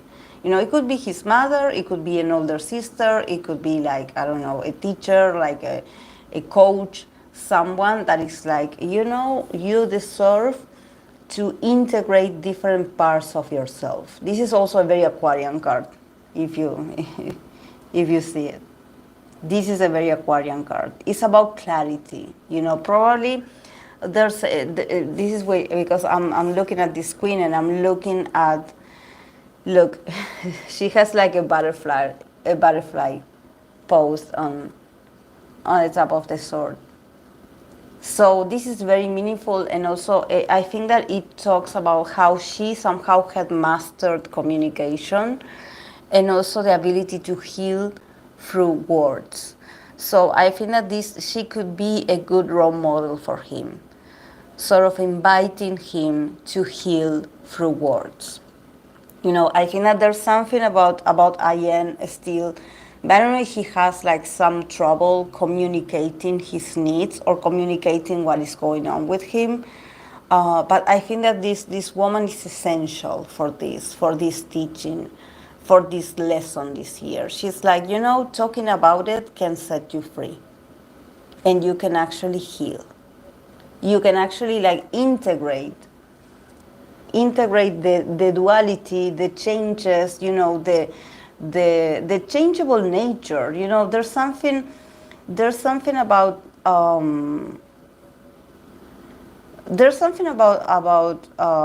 this, about Ian, you know, somehow him thinking or having this idea that he has to be a certain way, you know, that he has to live up to certain expectations. And the Temperance is like, you know, you can be a lot of things. You know, there's something about him learning to let go of old teachings. You know, it's like, yeah, you had a sort of like, maybe some people put a sort of role or label on him, but he has to set himself free from that in order to grow, and in order to heal, in order to be more happy and satisfied with himself. We people, we are like water. You know, we can change, we can adapt, we can be mutable. You know, you can change. You can change your mind, that's okay. You can change the way you communicate. You can open up. He's a very wise guy. He has a lot of potential, but he's also very sensitive. And I think that maybe for a while he has been trying to not be sensitive. But but he's very special. He's also, with the card of the sun, of course, I remember that he's a moon in Leo. So there's something about, him being the magnet, him being a sun in, not a sun, a moon in Leo, him being feeling different from the others, feeling like somehow he's just like not that troubled as other people in the industry maybe, and at the same time feeling like he's missing something, like there's something weird about him. I don't know if he compares himself to others and he's like, there's people that at my age had done this and this and I didn't. But with the temperance, it's like you're going to get a teacher or you're going to get a woman or someone very important, or maybe it can be a man, it can be like a leader with a lot of feminine energy in them, sort of guiding him to learn. He needs to learn a lot about himself. He needs to learn a lot about himself. He needs to figure himself out a bit more. He is complex, but at the same time, Ian is so rich in personality. He has so many layers. He has so many facets. But it's up to him if he wants to get out of the role that he had been given and sort of surf in those areas. He still has a lot of boxes. He still has a lot of opportunities. With the sun in the middle, this year is going to be also probably about him also being in the spotlight, maybe doing some individual activities. I didn't see much about work related. I seen more about him, more like an evolution or the evolution of his person. Not so much of he's going to do this and this when it comes to achievements. But with the sun in the middle, things are looking, maybe the start of the year, the first month, it can be a bit awkward for him. But maybe by the time that it's like summer over there, maybe he will start to see more opportunities to get out, show himself more, do more individual activities, and just show his potential. Get out and shine. Get out more and shine.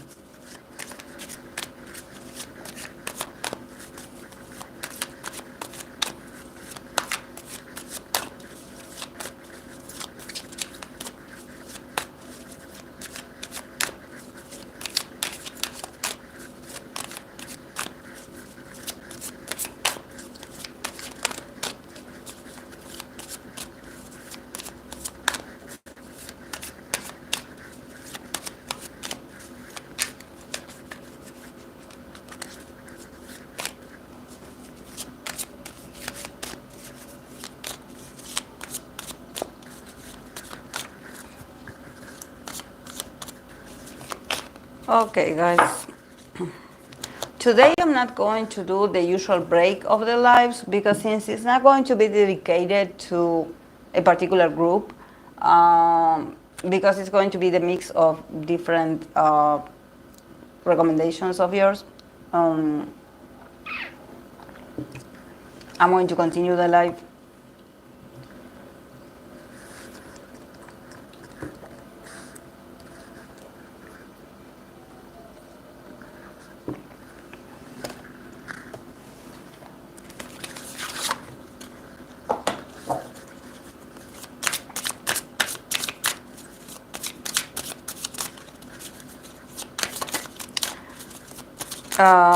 Samara has the first recommendation that she has it, and then I'm going to write it down on a piece of paper. The people that you recommend, guys. So be ready. Wait that I have to cut the pieces of paper. In the meanwhile, Samara can tell me who her choice is.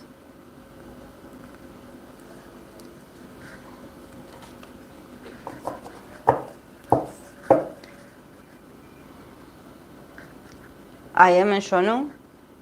Okay.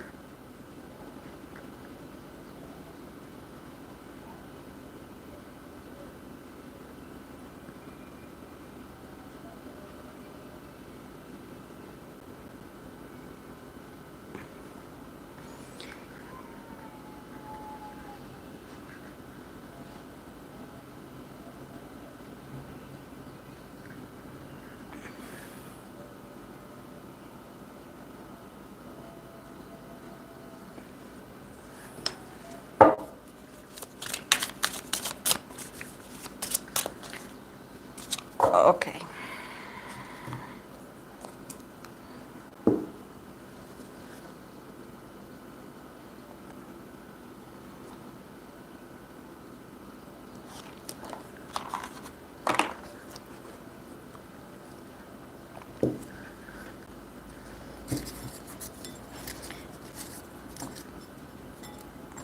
Of course, I'm not going to do them all, guys, but I will try my best. Besides Samara, who wants to leave a recommendation? Because Samara already said hers.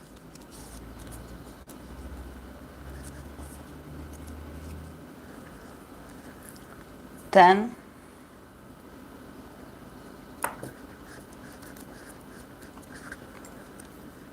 Okay. Hyunjae.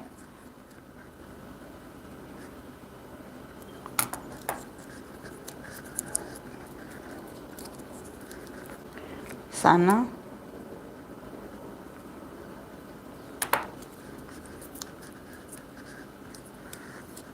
Stray Kids Changbin.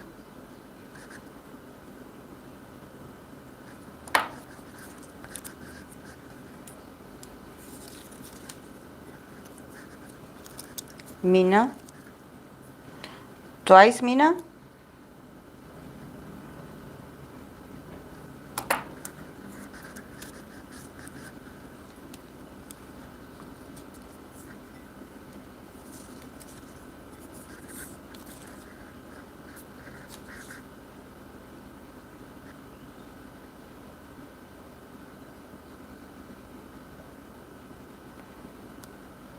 Okay, I have Chatalino, Akira, Fluffy, Mark. But I read for Mark already.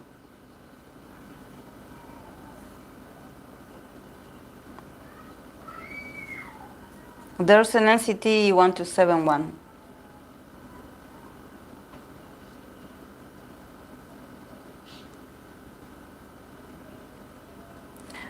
But I'm trying to see if one of you hasn't recommended Fluffy, Akira. Ah, okay. No, I'm checking who of you guys. Okay, yeah. No, if I have a time, I can do Mark because I remember that I did Mark with the other deck. I had to redo NCT 127, but that's okay. Okay, yeah. Okay, I have them. I have them here. But I'm going to start. No, I was checking the names to see if all of all of you guys, the people of my community, if you had all chosen the people that you wanted.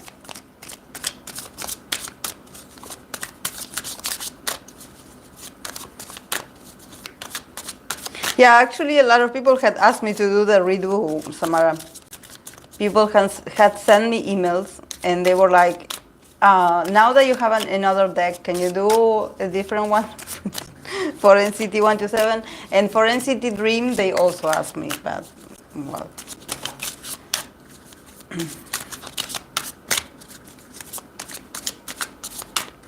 Okay.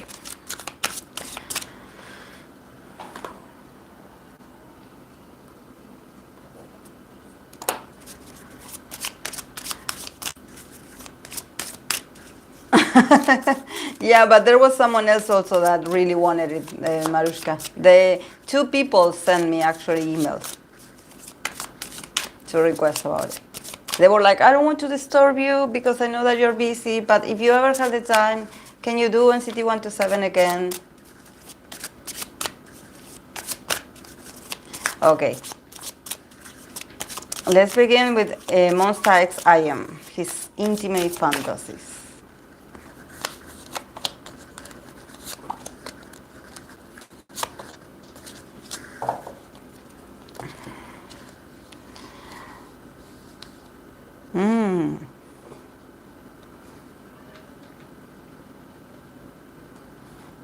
very emotional, very fiery.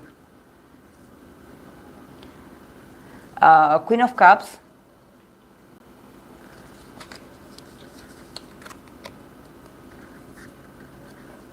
Three of Wands.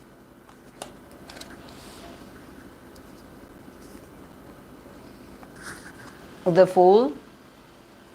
The Fool is very Aquarius. It's a very Aquarius card.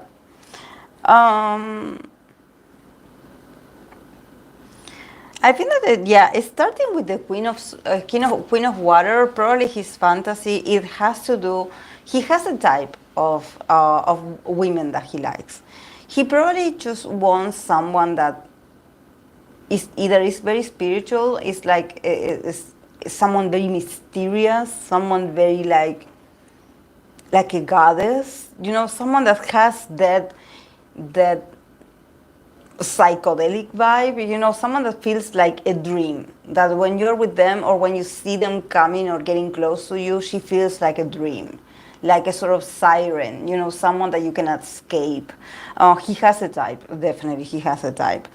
And there's something about him also with this Queen of Cups. Is the Queen of Cups can be anything, you know. The Queen of Cups can be the submissive one, or she can be the ruler of you, you know. She can be the dominant one, or she can be submissive, you know. She can change, she can adapt, she can be very powerful, but at the same time very sweet, you know. Is a sort of like queen that you have no idea what you're getting yourself into. You know, if you notice this Queen of Cups, you see that, I don't know if you can see it because of the light, but her face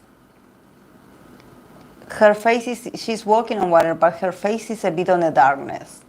So you don't know if she's laughing, you know, if she's smiling to herself, you don't know if she's looking at you, you don't know if she has like her eyes closed, you know. There's something very mysterious about her. It's like, okay, I want to be seduced by someone like this, you know, someone that feels like a psychedelic dream, you know, someone very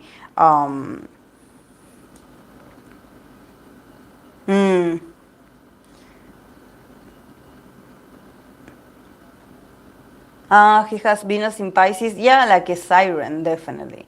But yeah, also with the Three of Wands, the Three of Wands is the Sun in Aries card. And this person is I believe it's in a park.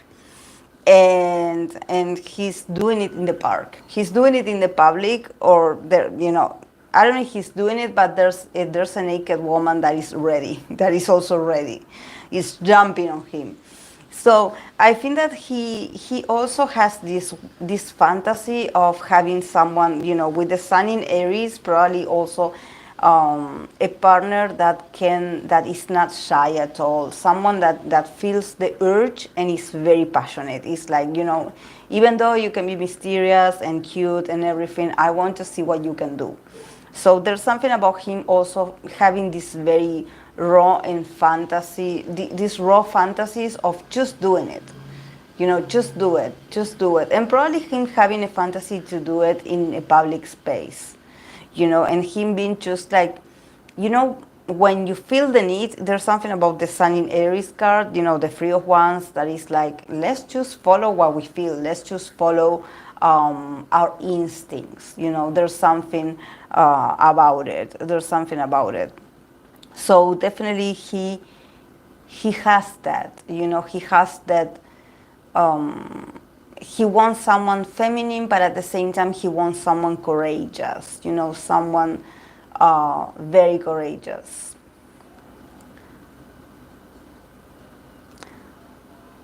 Thank you, Chachalino.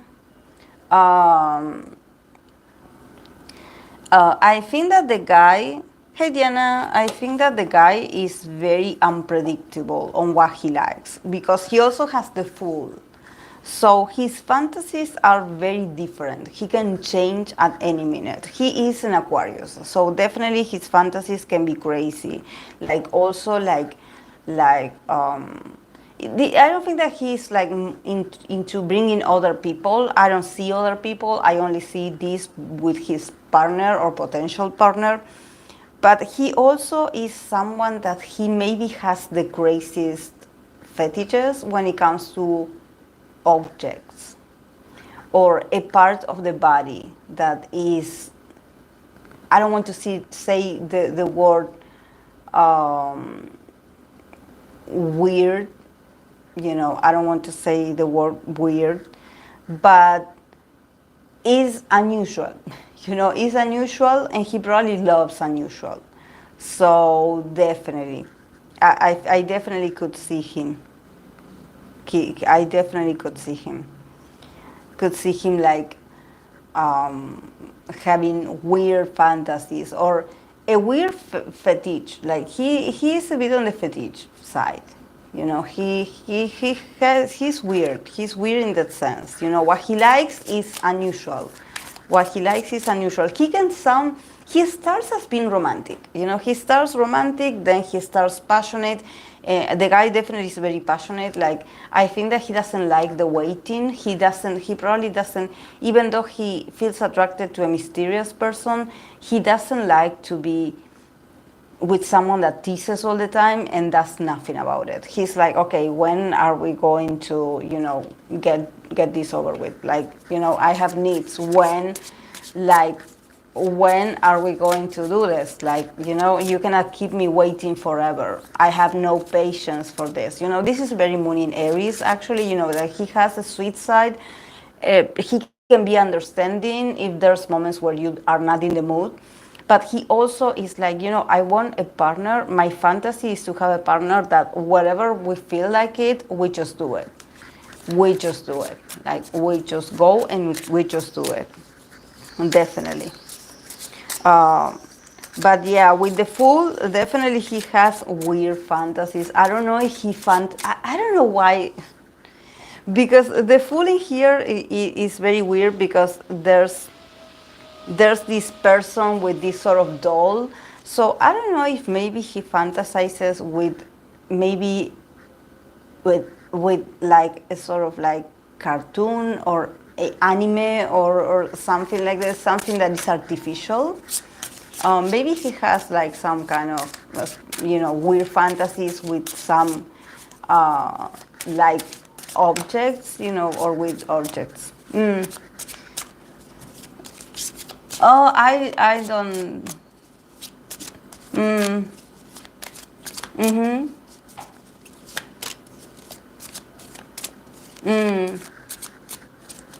Yeah, something that is not human, anime fantasies.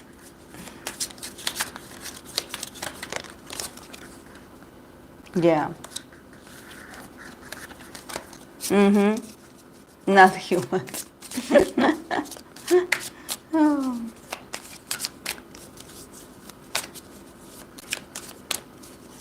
But he's sweet. He's sweet because he starts with the Queen of Cups. So even though he is very fast in his desire, like probably the guy is very passionate and he has a strong fantasies, or I think that he's the guy that when he has like the urges, he just wants to take care of it. Like, like you don't go and tease him if you're not going to do something about it. Like, don't act like a saint once you started something with him, or like, oh, I'm innocent, I don't know what I'm doing. He definitely doesn't like that. He doesn't like that. That's not part of his fantasy.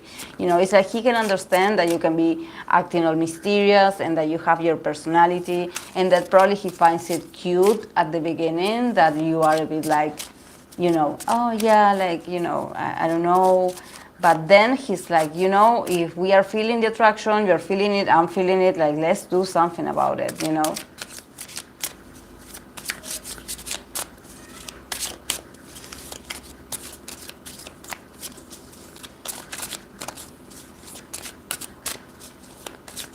He's a bit impatient. I think that probably, his sexual drive or his sexual needs, it often has to do with him getting impatient or him getting upset at small things,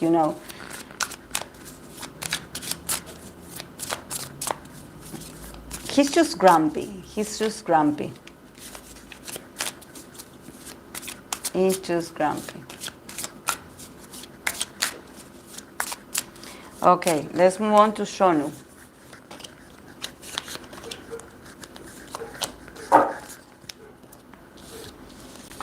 Shonu.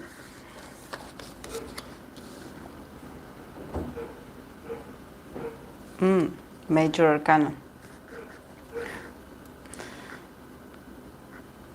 The Hierophant. This gives me very Earth vibes all the way. The Empress. And the man with the stick came up again. King of Pentacles. The man with the stick. The man touching the woman with the stick came back.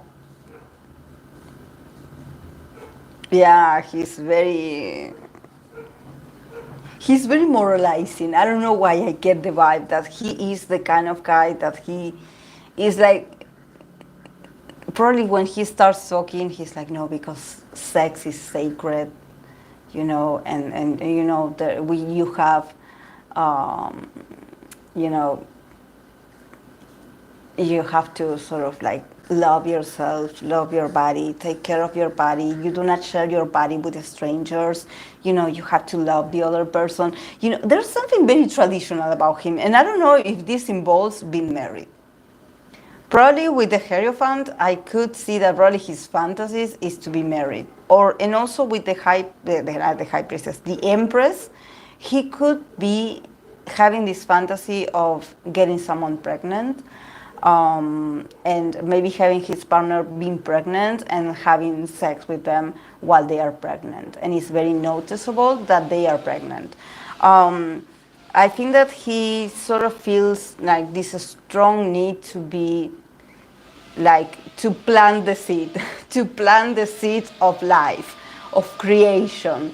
This sounds very Bible-like, but I swear this gives me vibe of this. This gives me very religious vibe, religious factors, but not from a place of like, okay, I fear my sexuality. No, nothing like this at all. I think that he sort of is a believer that you can have certain needs with your body and that you can express them, but you have to do it with the right person and you have to trust that person.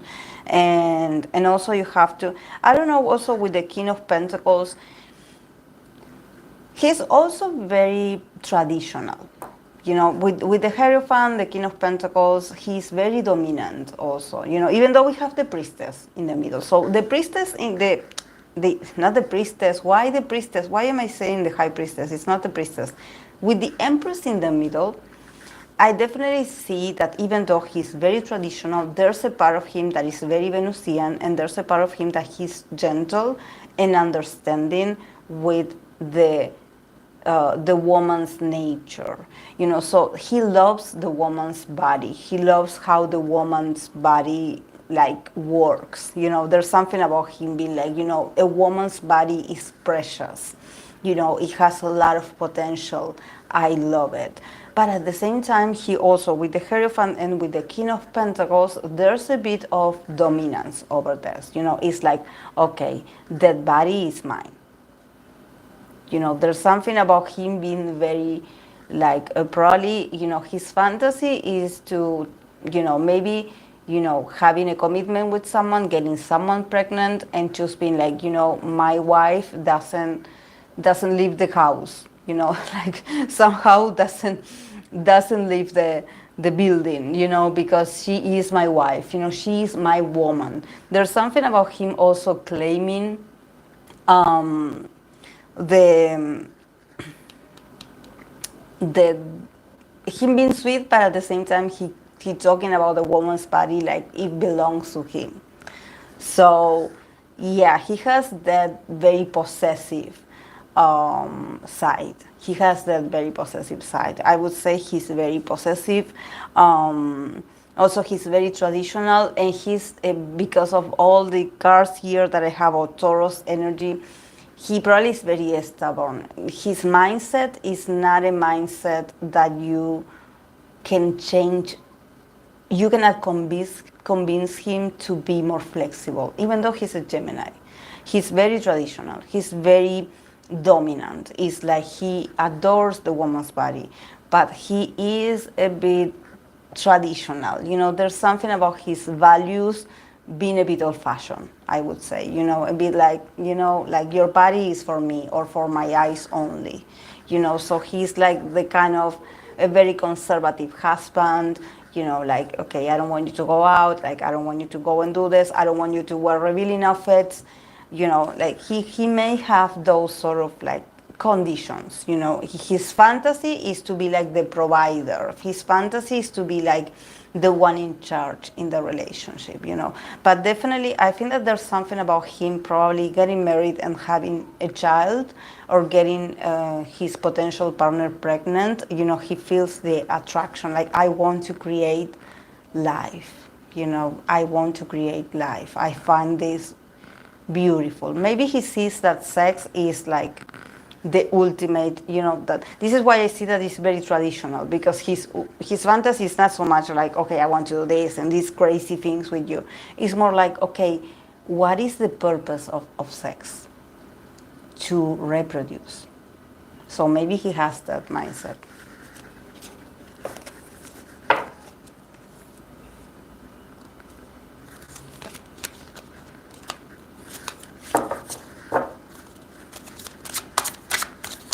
Yeah, I know. Yeah, that's why, like, that's why I put you all guys as like to moderate, because people are crazy.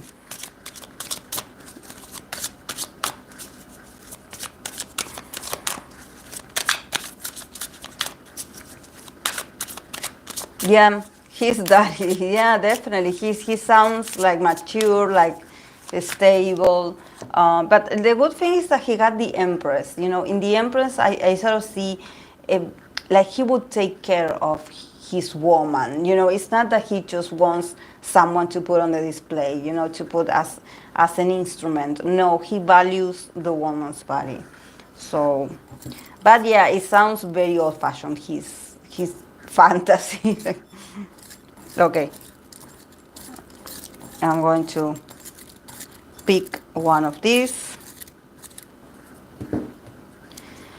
Okay, I know you cannot understand my handwriting, because my handwriting is Stray Kids.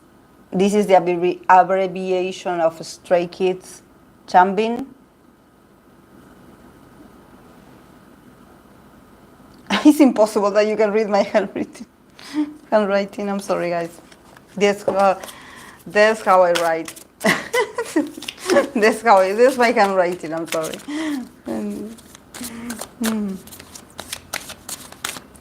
I don't know why I show it to you, because you cannot read it. Okay. Stray Kids, Changbin.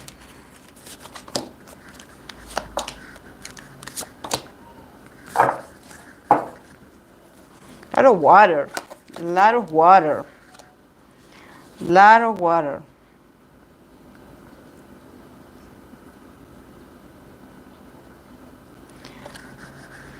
Six of Cups. Nine of Cups. And this I can show. Ten of Pentacles.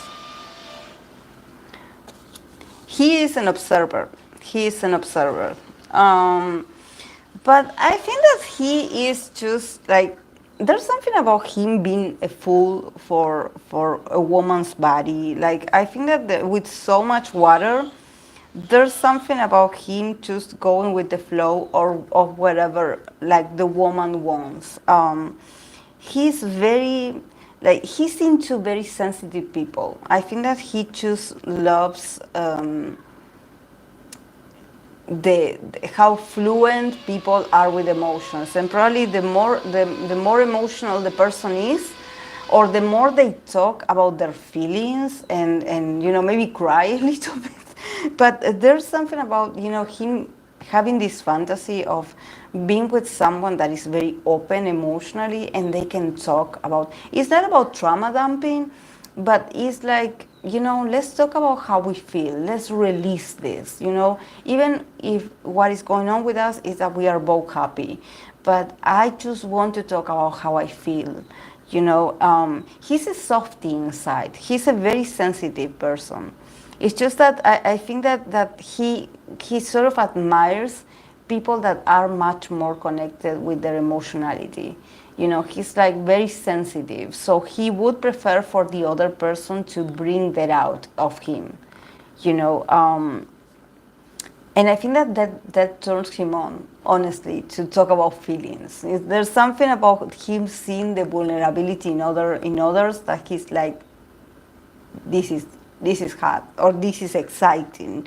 He's very innocent. There's something about him being very innocent. I think that he's honestly his fantasy is not that wild. It's not about him wanting to be or play a certain role or do something eccentric. No. I think that for him it's just having the company of someone, someone. And I think that he just wants to have a very intimate connection with someone.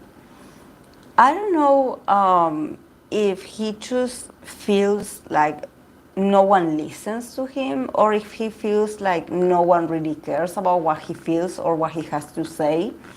So I think that this is a guy that probably the more attention you pay to him, like he can fall in love, like he can actually get obsessed with you. If he feels like you give him attention, there's something about him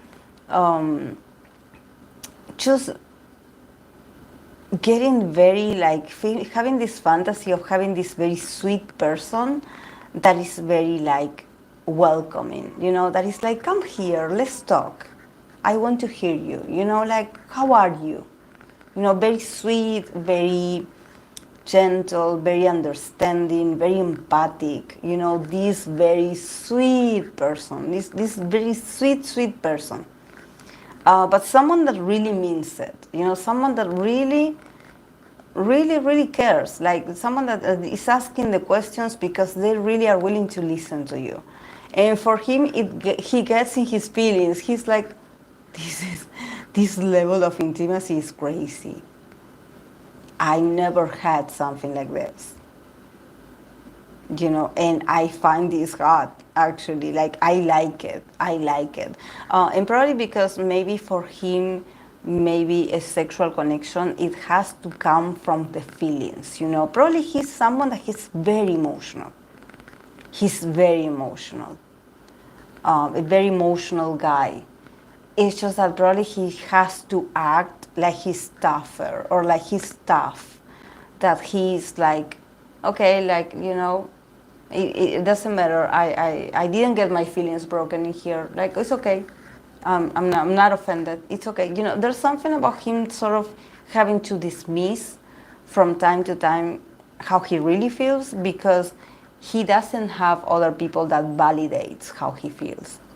So when you see this scenario, there's someone that is willingly listening to him, and he's like, wow, I feel special. This is my fantasy.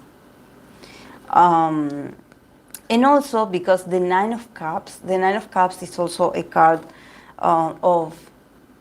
it's a Pisces card. So even though there's a lot of emotionality, there's also a lot of water. There's a lot of liberation of feelings and emotions.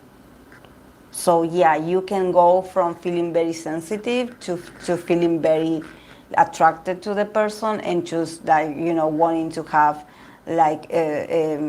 wanting to have sex with them, there's something about the emotions transforming themselves into something deeper that it can lead to, an orgasm or something like this. So I think that the Nine of Pentacles, the Nine of Cups, it talks about a liberation, when you finally reach, the pleasure.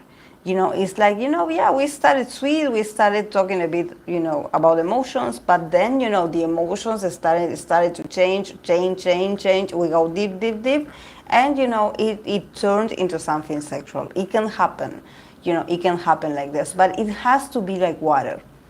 It has to be harmonious like water. It has to go through feelings, and it has to be intimate. It has to be profound like this. It cannot be just about two bodies touching each other and like, oh, I look at you and find you hot, and you look at me and I find you attractive, and that's it. No, for him it's like the closeness, the understanding, the empathy. And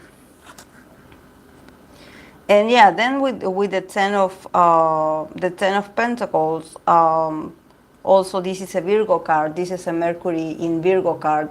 See, he usually just he feels attracted to someone that is very organized in the way they dress. It's not someone very flashy. It's someone is just naturally beautiful.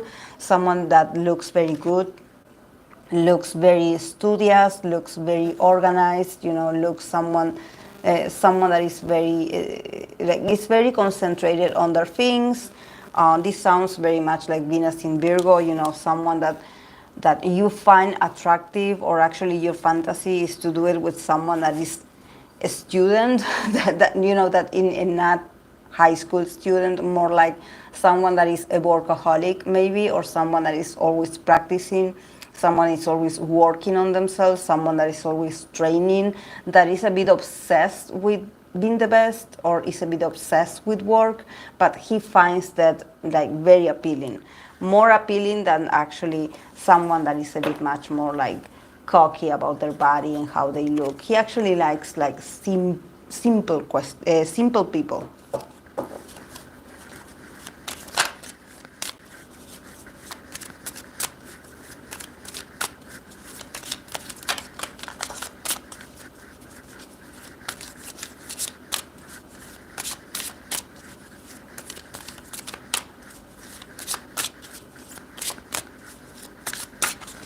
Okay, I'm going to pick the next one.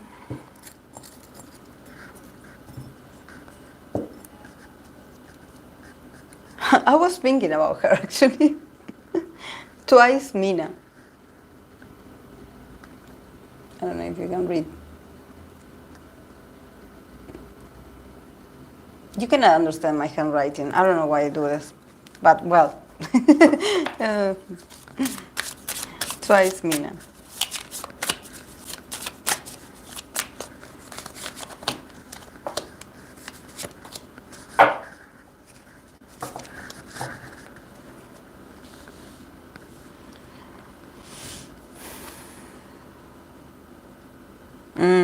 Yeah.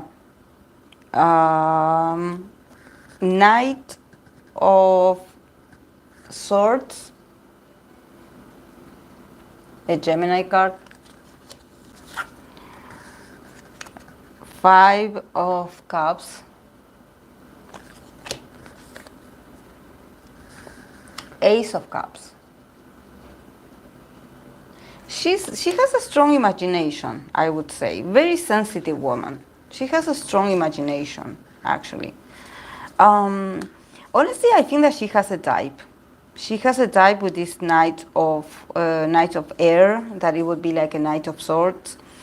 I think that there's something about communication with her. I think that her fantasy is to have this very fluid conversation with someone. And also with the Knight of Swords, is someone that takes the initiative. I think that she's not into lazy people. I think that there's something, I don't know much about Mina, but I think that she's a very strong female. Like, definitely she wants to see the men advancing, even though maybe she has like a tough exterior, or she is very hard to get to know, because she is like, she maybe herself is not very expressive, but she does value the person to be very expressive, the person to initiate the conversation. It's like, I want your desire for me to show. I want you to text me, I want you to talk to me, I want you to tell me how you feel. There's something, I think that it has to do with maybe her projecting in her partner, being like, since I'm not that expressive, what I find like a fantasy is someone that is very expressive during sex, for example. Or I want to hear you how much you want me, or what do you like about me. I want you to be very expressive, very expressive. Like I want you to, and also I want you to be intelligent. I want you to talk a lot. This is a Gemini card, so someone that is very communicative that probably talks non-stop. So there's something about about her, like okay, if you talk nonstop, like it's kind of it's exciting. Like if you do all the talking, like. But I think that the knight also is someone that dares. Is someone that even though they don't know where they're heading, they just go. And I think that she appreciates the effort. She appreciates the person that goes towards her. Probably someone younger. Probably she likes younger men. Someone also very adventurous. But I think that she prefers like online communication, like sort of at distance. This is why I'm like, it could be through text, sexting. She's like, I want to see how intelligent you are. What kind of words do you say to me? Like, are you good communicating with me? Like, do you know several languages? Are you going to learn a different language because of me? Like, do you want to get close to me? Do you want to talk to me? Like, come on, talk to me. So she puts the people to the test. I can see her being very like she's a sweet inside. She's very sweet. I think that with all these, with the cups here, the 5 of cups and the Ace of Cups, she probably is someone that she is a bit into sort of manipulating the situation and making the other person suffer for her, or sort of like make the other person drown in desperation because maybe she doesn't respond to you. Maybe, yeah, she wants you to communicate, but she doesn't respond your text. So you get all nervous and you get all destabilized because you're like, I talked to you, like I did what you asked me. And she's like, oh, yeah, I forgot. Yeah, I don't have much to say. So I think she's a bit complex, she is a bit like I think that she's very twisted. So, I don't know if this is like a fantasy, but I think that there's something about her, like she really finds it attractive to see someone be desperate for her. I think that she's like, I let you advance, but, I never said I wanted something from you. I never gave you a confirmation that this is what I wanted from you. So, this is all you're doing. This is not me. She has a lot of water in here. So she does give me very manipulative kind of vibes. And also the 5 of Cups is someone that probably she does have a sort of issue with commitment or maybe intimacy.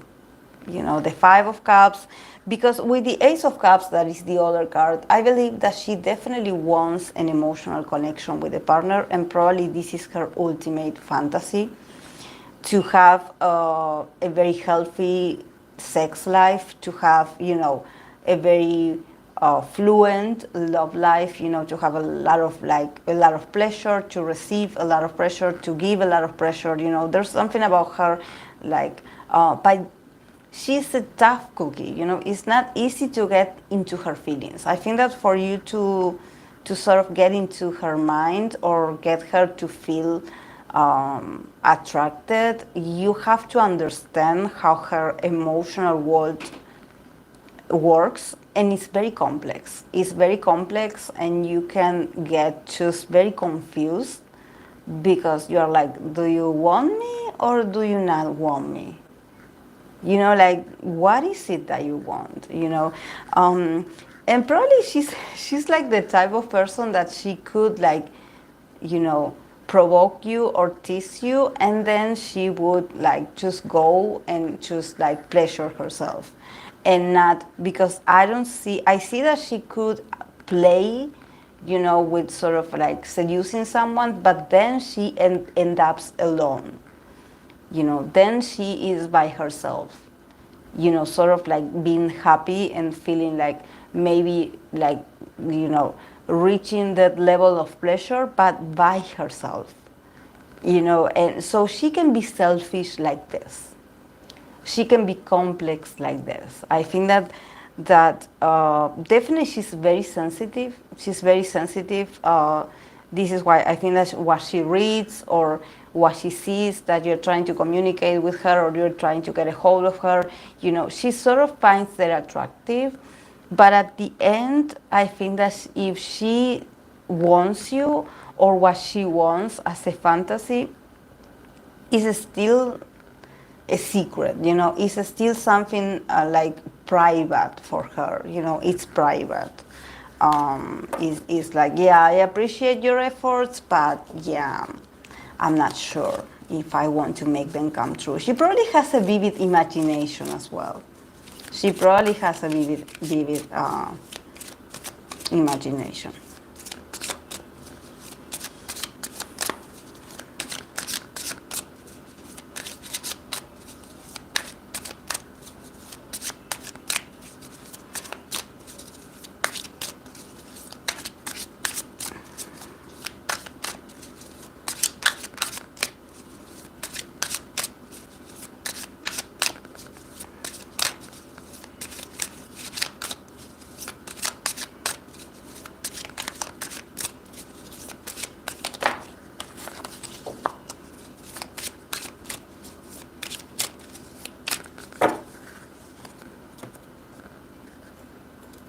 Yeah, she does like younger people.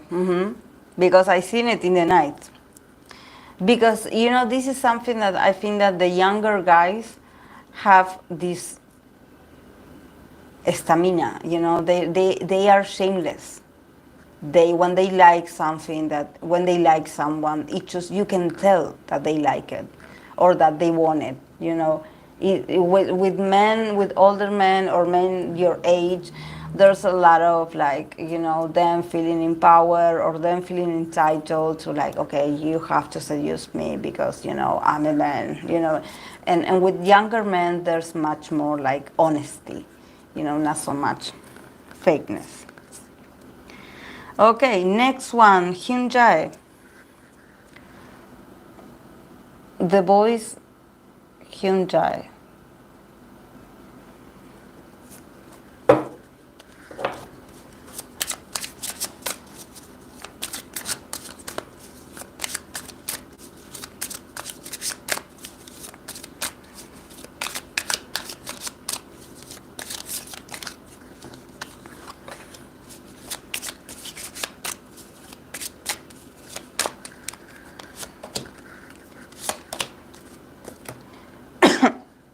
Oh. Okay, for the voice Hyunjae, this first card didn't jump out like the devil. This is very Hyunjae. The devil. The moon. The moon is, I can show the moon. A Pisces woman, maybe. And Knight of Pentacles. A Virgo card.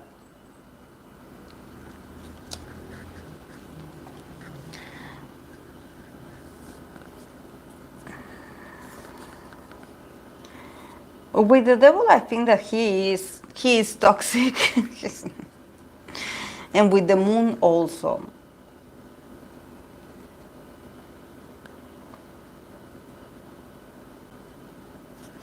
Yeah, I think that he just fantasizes with someone that he can manipulate. I think that the guy really, like, when it comes to fantasies, he is a master of disguise. There's something about him probably acting like a good guy, you know, and actually he's much more dominant, or he has like hidden desires or hidden agendas. And these hidden agendas is that he wants to be in control. Also with the moon card, I think that he loves mind games. He loves mind games. He loves to have people, like he loves to desper people. Another one that he loves to tease.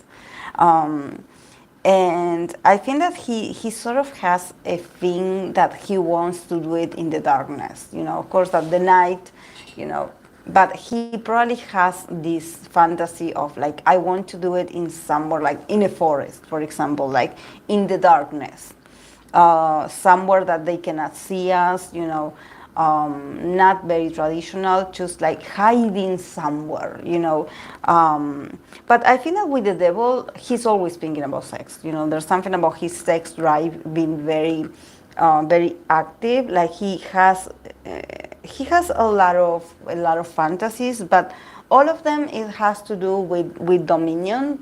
With him having having the possibility to. He just loves to surprise people. He's that kind of lover that if you think that you cannot laugh during sex, he's going to make you laugh during sex, because he is a clown like that. I cannot take him seriously, even when this is something like very sexual. And definitely the guy is very active in the sense, like he has the drive, like he has the fantasies, he's very wild. But at the same time, I think that he's like, you have no idea that, yeah, I am sexy, but I can make you laugh, or I can make this being very, very awkward. Or, yeah, I can be dominant, but then I can change things, and actually what you think that you know about me, if you think that I like to have the dominion of the relationship, actually, no, I want you to dominate me. So he is complex. Definitely, Hyun Jae is very complex. I think that he would love to have different experiences. I think that the guy is not afraid. He's not afraid. Initially, he would want to have the control, I would say. There's something about him being very toxic. Or I don't know if he just knows that people are addicted to him. There's something about him really wanting the other part to be addicted to him. And he been like, you have no idea. Like, I could be a serial killer, and you are here with me. Like, you should be careful who you trust. And this is also, I'm not saying he's a serial killer, but in the sense that, that you shouldn't like trust people right away. Like, you should be more careful. Like, you shouldn't like trust strangers right away. There's something about him also challenging people, like challenging what people think of him. I feel that when we start with the devil and the moon, there's something about him being like, you really think I'm that typical hot guy, you really think that I'm the typical sexy guy, that I'm the one that has plenty of experience, but actually I'm a very simple guy. I don't want much. I'm not that crazy. But I'm sure you would want. I don't know if he attracts very crazy people that get obsessed with him. Because the devil, I think that it is not about him. I know I said he can be dominating, yeah. But I think that he also can attract, like magnets, crazy people. People that have crazy fantasies, and they project a lot on his image. That's why he's like, I'm not that kind of guy. Actually, I'm pretty conventional because he has the Knight of Pentacles. This is a very Virgo card.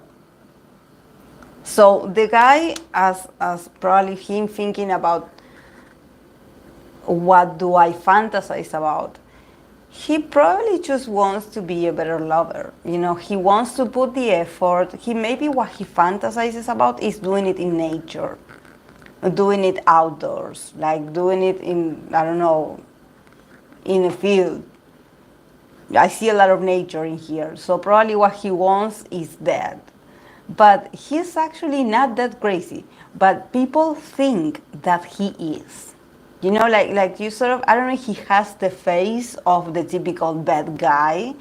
I don't know what concept he's on these days, but probably there's a lot of people like projecting on him. And he's like, with the moon card, he's like, you know, that's all on you. Actually, I'm not that crazy. I'm not that crazy. And I actually like, I just, probably also what he values the most is to be able to work on his sexuality, you know, to do it frequently, to have a routine, to have a very stable partner. You know, he is more worried about the productivity than, you know, the craziness of the act. But yeah, it's crazy how he's a surprise. He can surprise his fans. I believe he has a lot of admirers, or he has a lot of crazy people coming up to him and you know, making some advances. Yeah, I like nature. It's just that he's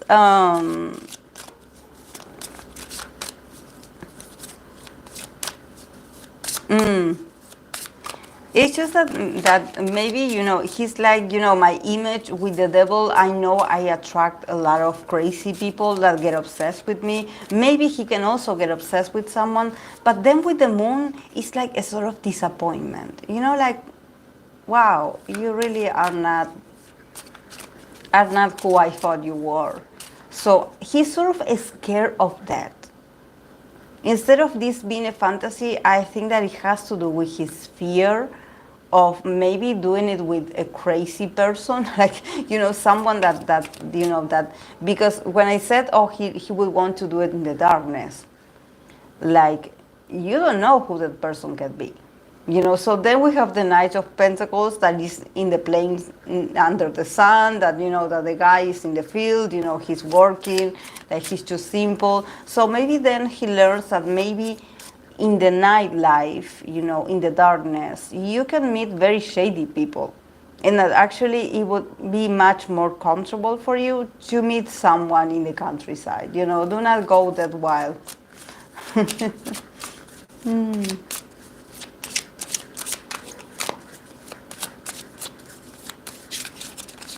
And also the devil, it has to do with fame. You know, when you surround yourself with all these pretty faces, you know, and all these models and all these people, you know, in the fast life, you know, everything in the darkness looks flashy. But then you have no idea who these are. Okay, for 10. 10. You're welcome, Fluffy.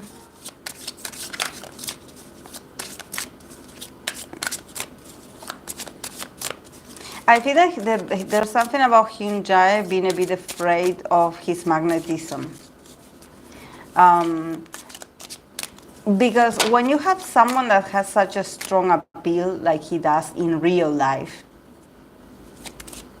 probably a lot of people approach him with certain propositions, you know. I think that when you are like this, sometimes when you have to fantasize, you actually just want it simple. You don't want to fantasize as much. I think that the people that fantasizes the most is probably the more secluded people, you know, the people that maybe don't have much experience, or they choose, like, are very, like, not that active. For him, it's like, I'm scared of actually this coming true. It's not so much like what I can fantasize about. It's more like I'm scared that this can happen, or this happened to me actually. Like, Okay, for 10.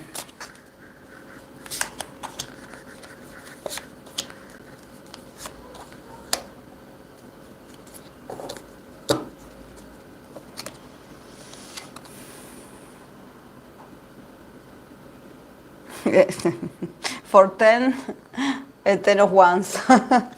10 of wands. Ace of Pentacles and the Star. The Star.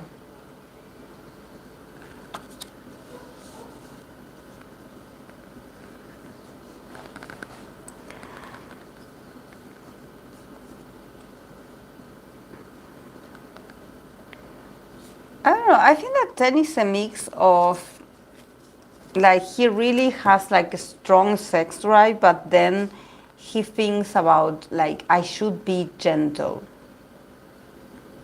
Like,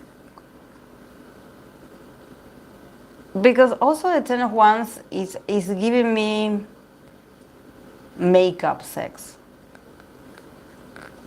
It's like when, because I have a couple in here that are sort of arguing.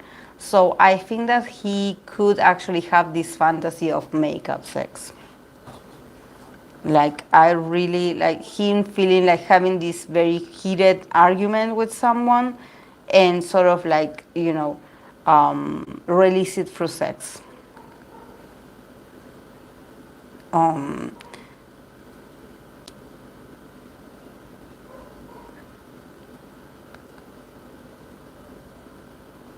Yeah, with the Ace of Pentacles, he also loves natural beauty. He also loves natural beauty. He admires natural beauty. It's not like he wants someone like that shows off. He probably likes just regular people.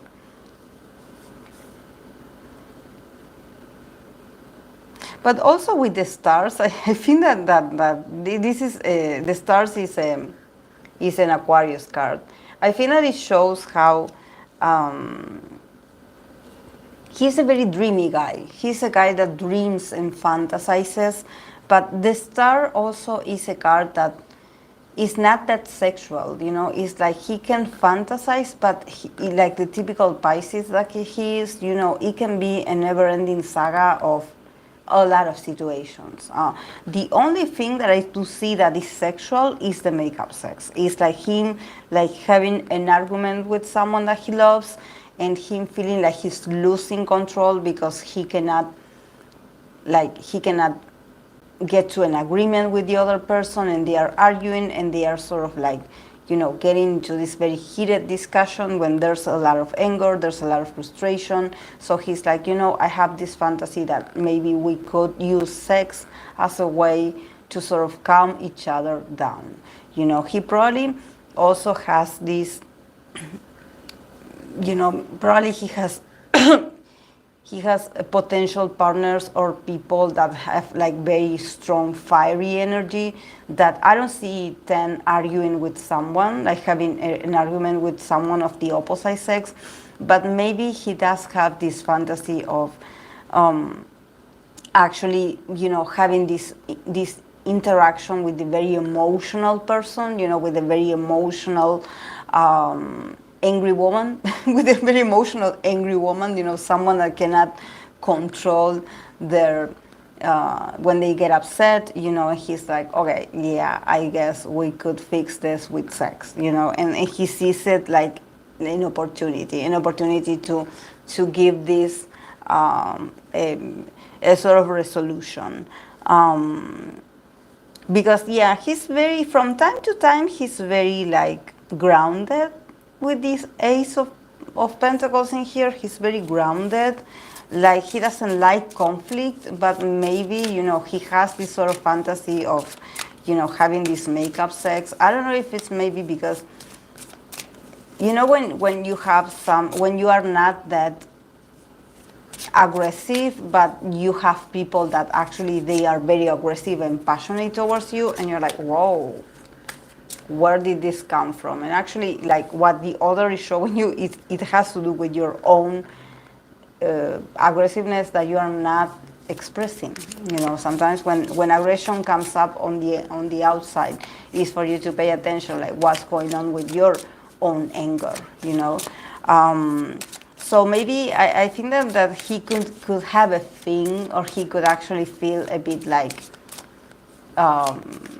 you know, attracted to idea of having a very bossy lover or someone that is like very expressive and demanding and a bit dramatic, you know, like they're arguing all the time, you know, and then they have makeup sex and that's it, you know.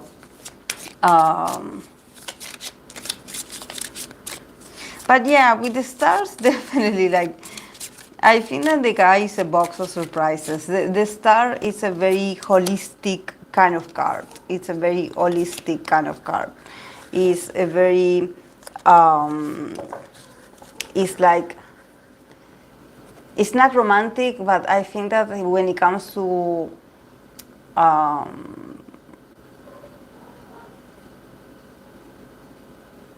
fantasies, he just travels a lot. I don't know if he astral projects a lot or when he dreams he travels like in different dimensions or what.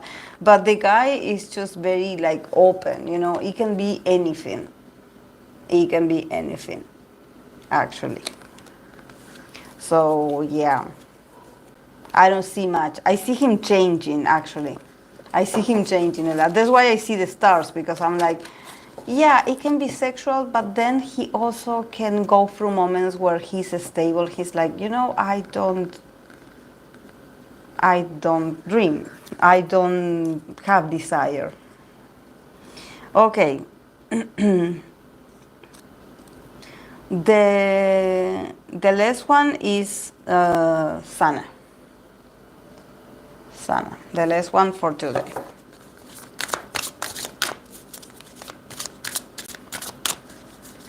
The fans were already satisfied with a woman in his MV and he got a woman in his car. Yeah, I feel that there's something very like, this is very mutable of Ten. I think that Ten is the kind of person that he, since he is a Pisces and he's so profound, he is actually the fantasy maker. Usually the people that have like Pisces, strong Pisces placements, it's not like they are like the servants of the zodiac or the ones that they don't have fantasies but they will make yours come true. But I think that when you have a strong Pisces placements, you sort of adapt to what your partner wants. It's not an initial idea of yours. It's more like, okay, what are you fantasizing about me? What are you, like, what do you want of me? It's like, I don't see him like him thinking like, oh, I have this fantasy in my mind. No, I think that it depends on what the other part wants from him. You know, he's like, you know, I'm very adaptable. I can play this role play, I can play this the way you want to. Like, you want me to be the bad guy, I will be the bad guy. You want me to be the sensitive guy, I will be the sensitive guy. You know, so definitely he is more like use me. He's an instrument, you know, because of all his energy.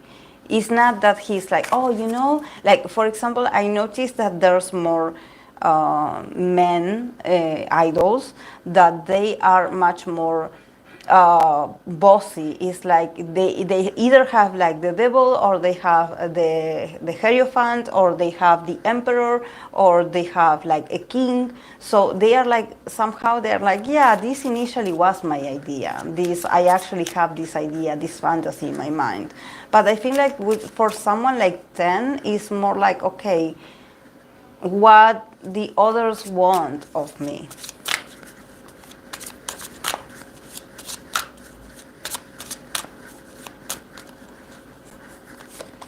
Okay, for Sana. Okay. For Sana, we start with the Seven of Swords. We start with the Seven of Swords. Then we have the Empress. And the King of...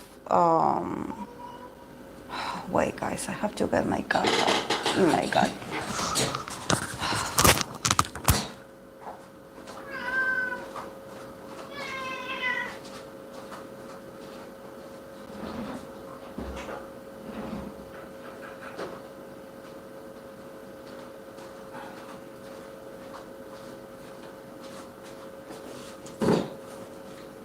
Sorry, guys. It's just that she doesn't know how to get out of the. She doesn't know how to get out of the. I don't know. Yeah, she doesn't know how. Like, it's not that she doesn't know. She is, I don't know if it's because she's an old cat or what, but I've been noticing that she's becoming very lazy and whiny all of a sudden. Like, she has the door open. My dad is calling her so she can go and eat. But no, she just sits in front of the window and it's like meow, meow, like you know, like as if it wasn't like as if it wasn't available for her to get out on her own. It's unbelievable, I swear. Like, she drives me crazy.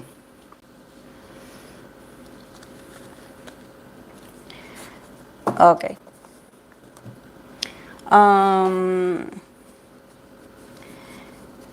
For Sana, I think that Sana is. There's a lot of air in here. There's a lot of air energy. And the Seven of Swords is someone that you know, I think that this is very profound because it probably has to do with her beauty and maybe how people project on her image and maybe how desired she is sexually. Because with all these swords, I think that she's a bit detached from, you know, a fantasy, from a sexual fantasy.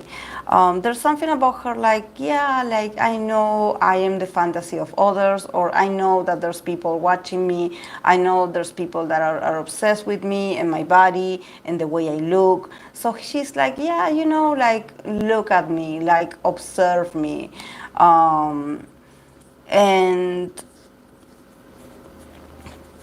And yeah, I think that there's something about her detaching a bit from and sort of like use it through her mind, you know, going through her mind. She's like, yeah, I know people fantasizes about me. Also, the Empress, another beauty, another goddess. You know, she knows she is like the fantasy.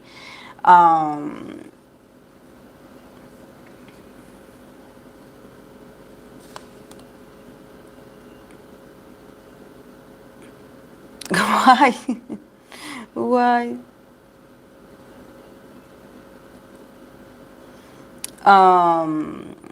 So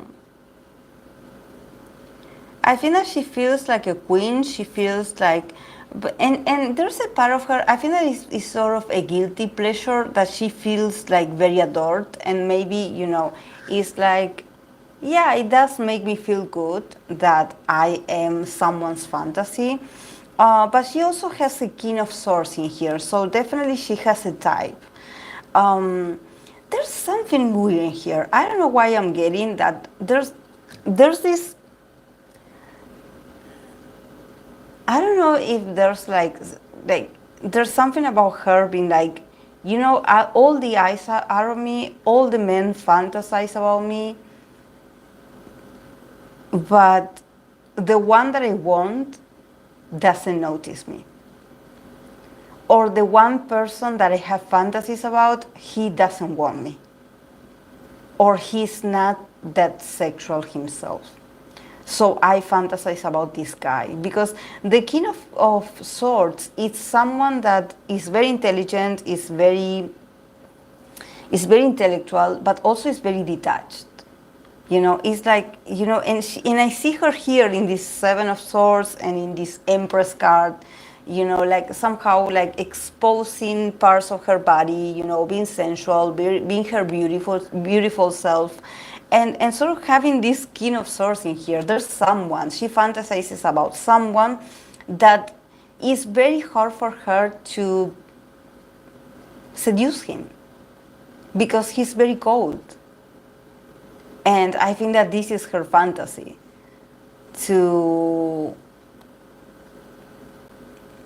it feels like she a bit like tortures herself with this, because she's like, you know, everybody wants me, but you don't want me. Like you are so cold. I wish you were passionate with me. I wish you would look at me with lustful eyes, with the lust that others do. So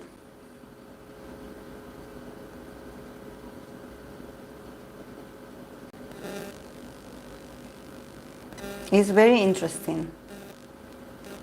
But she fantasizes about this guy. She fantasizes about this guy. Probably because he is the one that she said that herself. She likes someone who's cold, jealous. It could be an ex as well. It could be an ex because there's something about the king of swords also being very good with words. So even though he doesn't touch her or he's not like giving her attention, physical attention. There's something about him staying in her unconscious. Maybe he says some things or he talks to her and she just gets fixated on this. Like maybe he's a bit like like he sends her messages like, oh, I saw you the other day, you look nice, this and this, but he never does something about it. It's only text. Or if he flirts or if it's like sexting or something like this, it's a very cold interaction. And he comes and goes as he pleases with communication. Sometimes he talks to her, sometimes he ignores her. So somehow he is in her unconscious or in her fantasies. This kind of guy, this guy that is like, I can never like break the ice of this guy. I have all of the guys drooling over me, like they are fighting for me. Everyone wants me. I am beautiful. I am a goddess. I am the empress. I am what everyone wants. Nevertheless, he doesn't want me. And I cannot stop thinking about him. So yeah, her fantasy is definitely someone in particular. Someone in particular.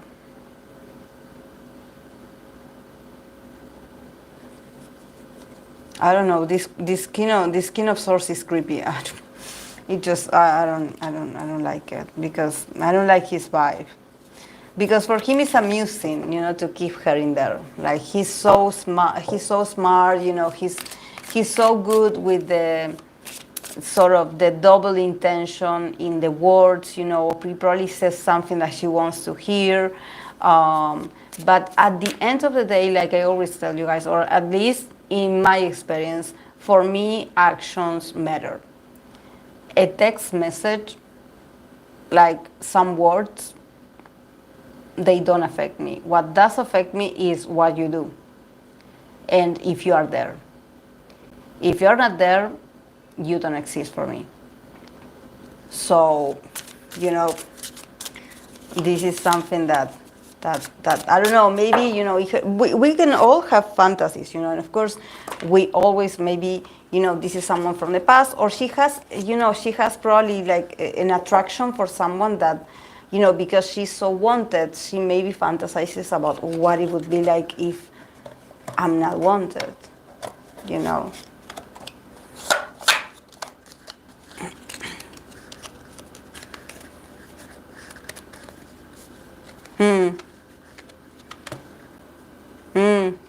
Very opposite to her because and this is the thing, this is something that it sort of make me feel a bit depressive all of a sudden because I'm like, she is the empress, she's someone that she doesn't only have the beauty, she also has the energy, the magnetism, she could be a good mother also. She is very fertile, she has a beautiful body shape, she's amazing. And she's also very loving and compassionate lover.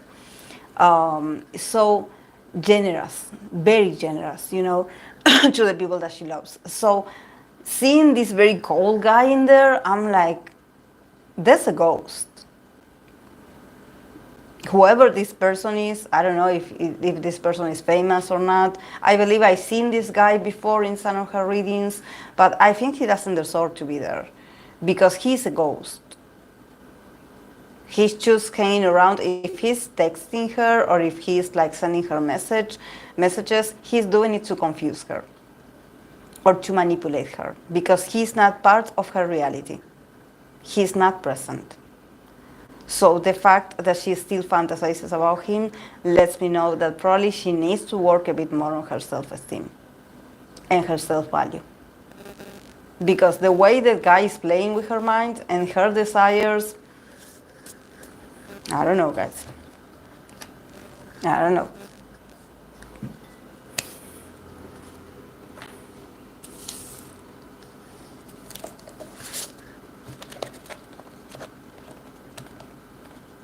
But yeah, a lot of men are like this, guys. So, so it's not, in most of all in these days that we have social media, we have all kinds of different types of apps to communicate, But for me, it sounds like someone that is wasting her time, and also, it makes me feel like she's cold, like she's wasting her potential with someone like this that is not going to give her the love, the warmth, and also the pleasure. There's no pleasure in there. There's no warmth, there's no loving, there's no connection, just words.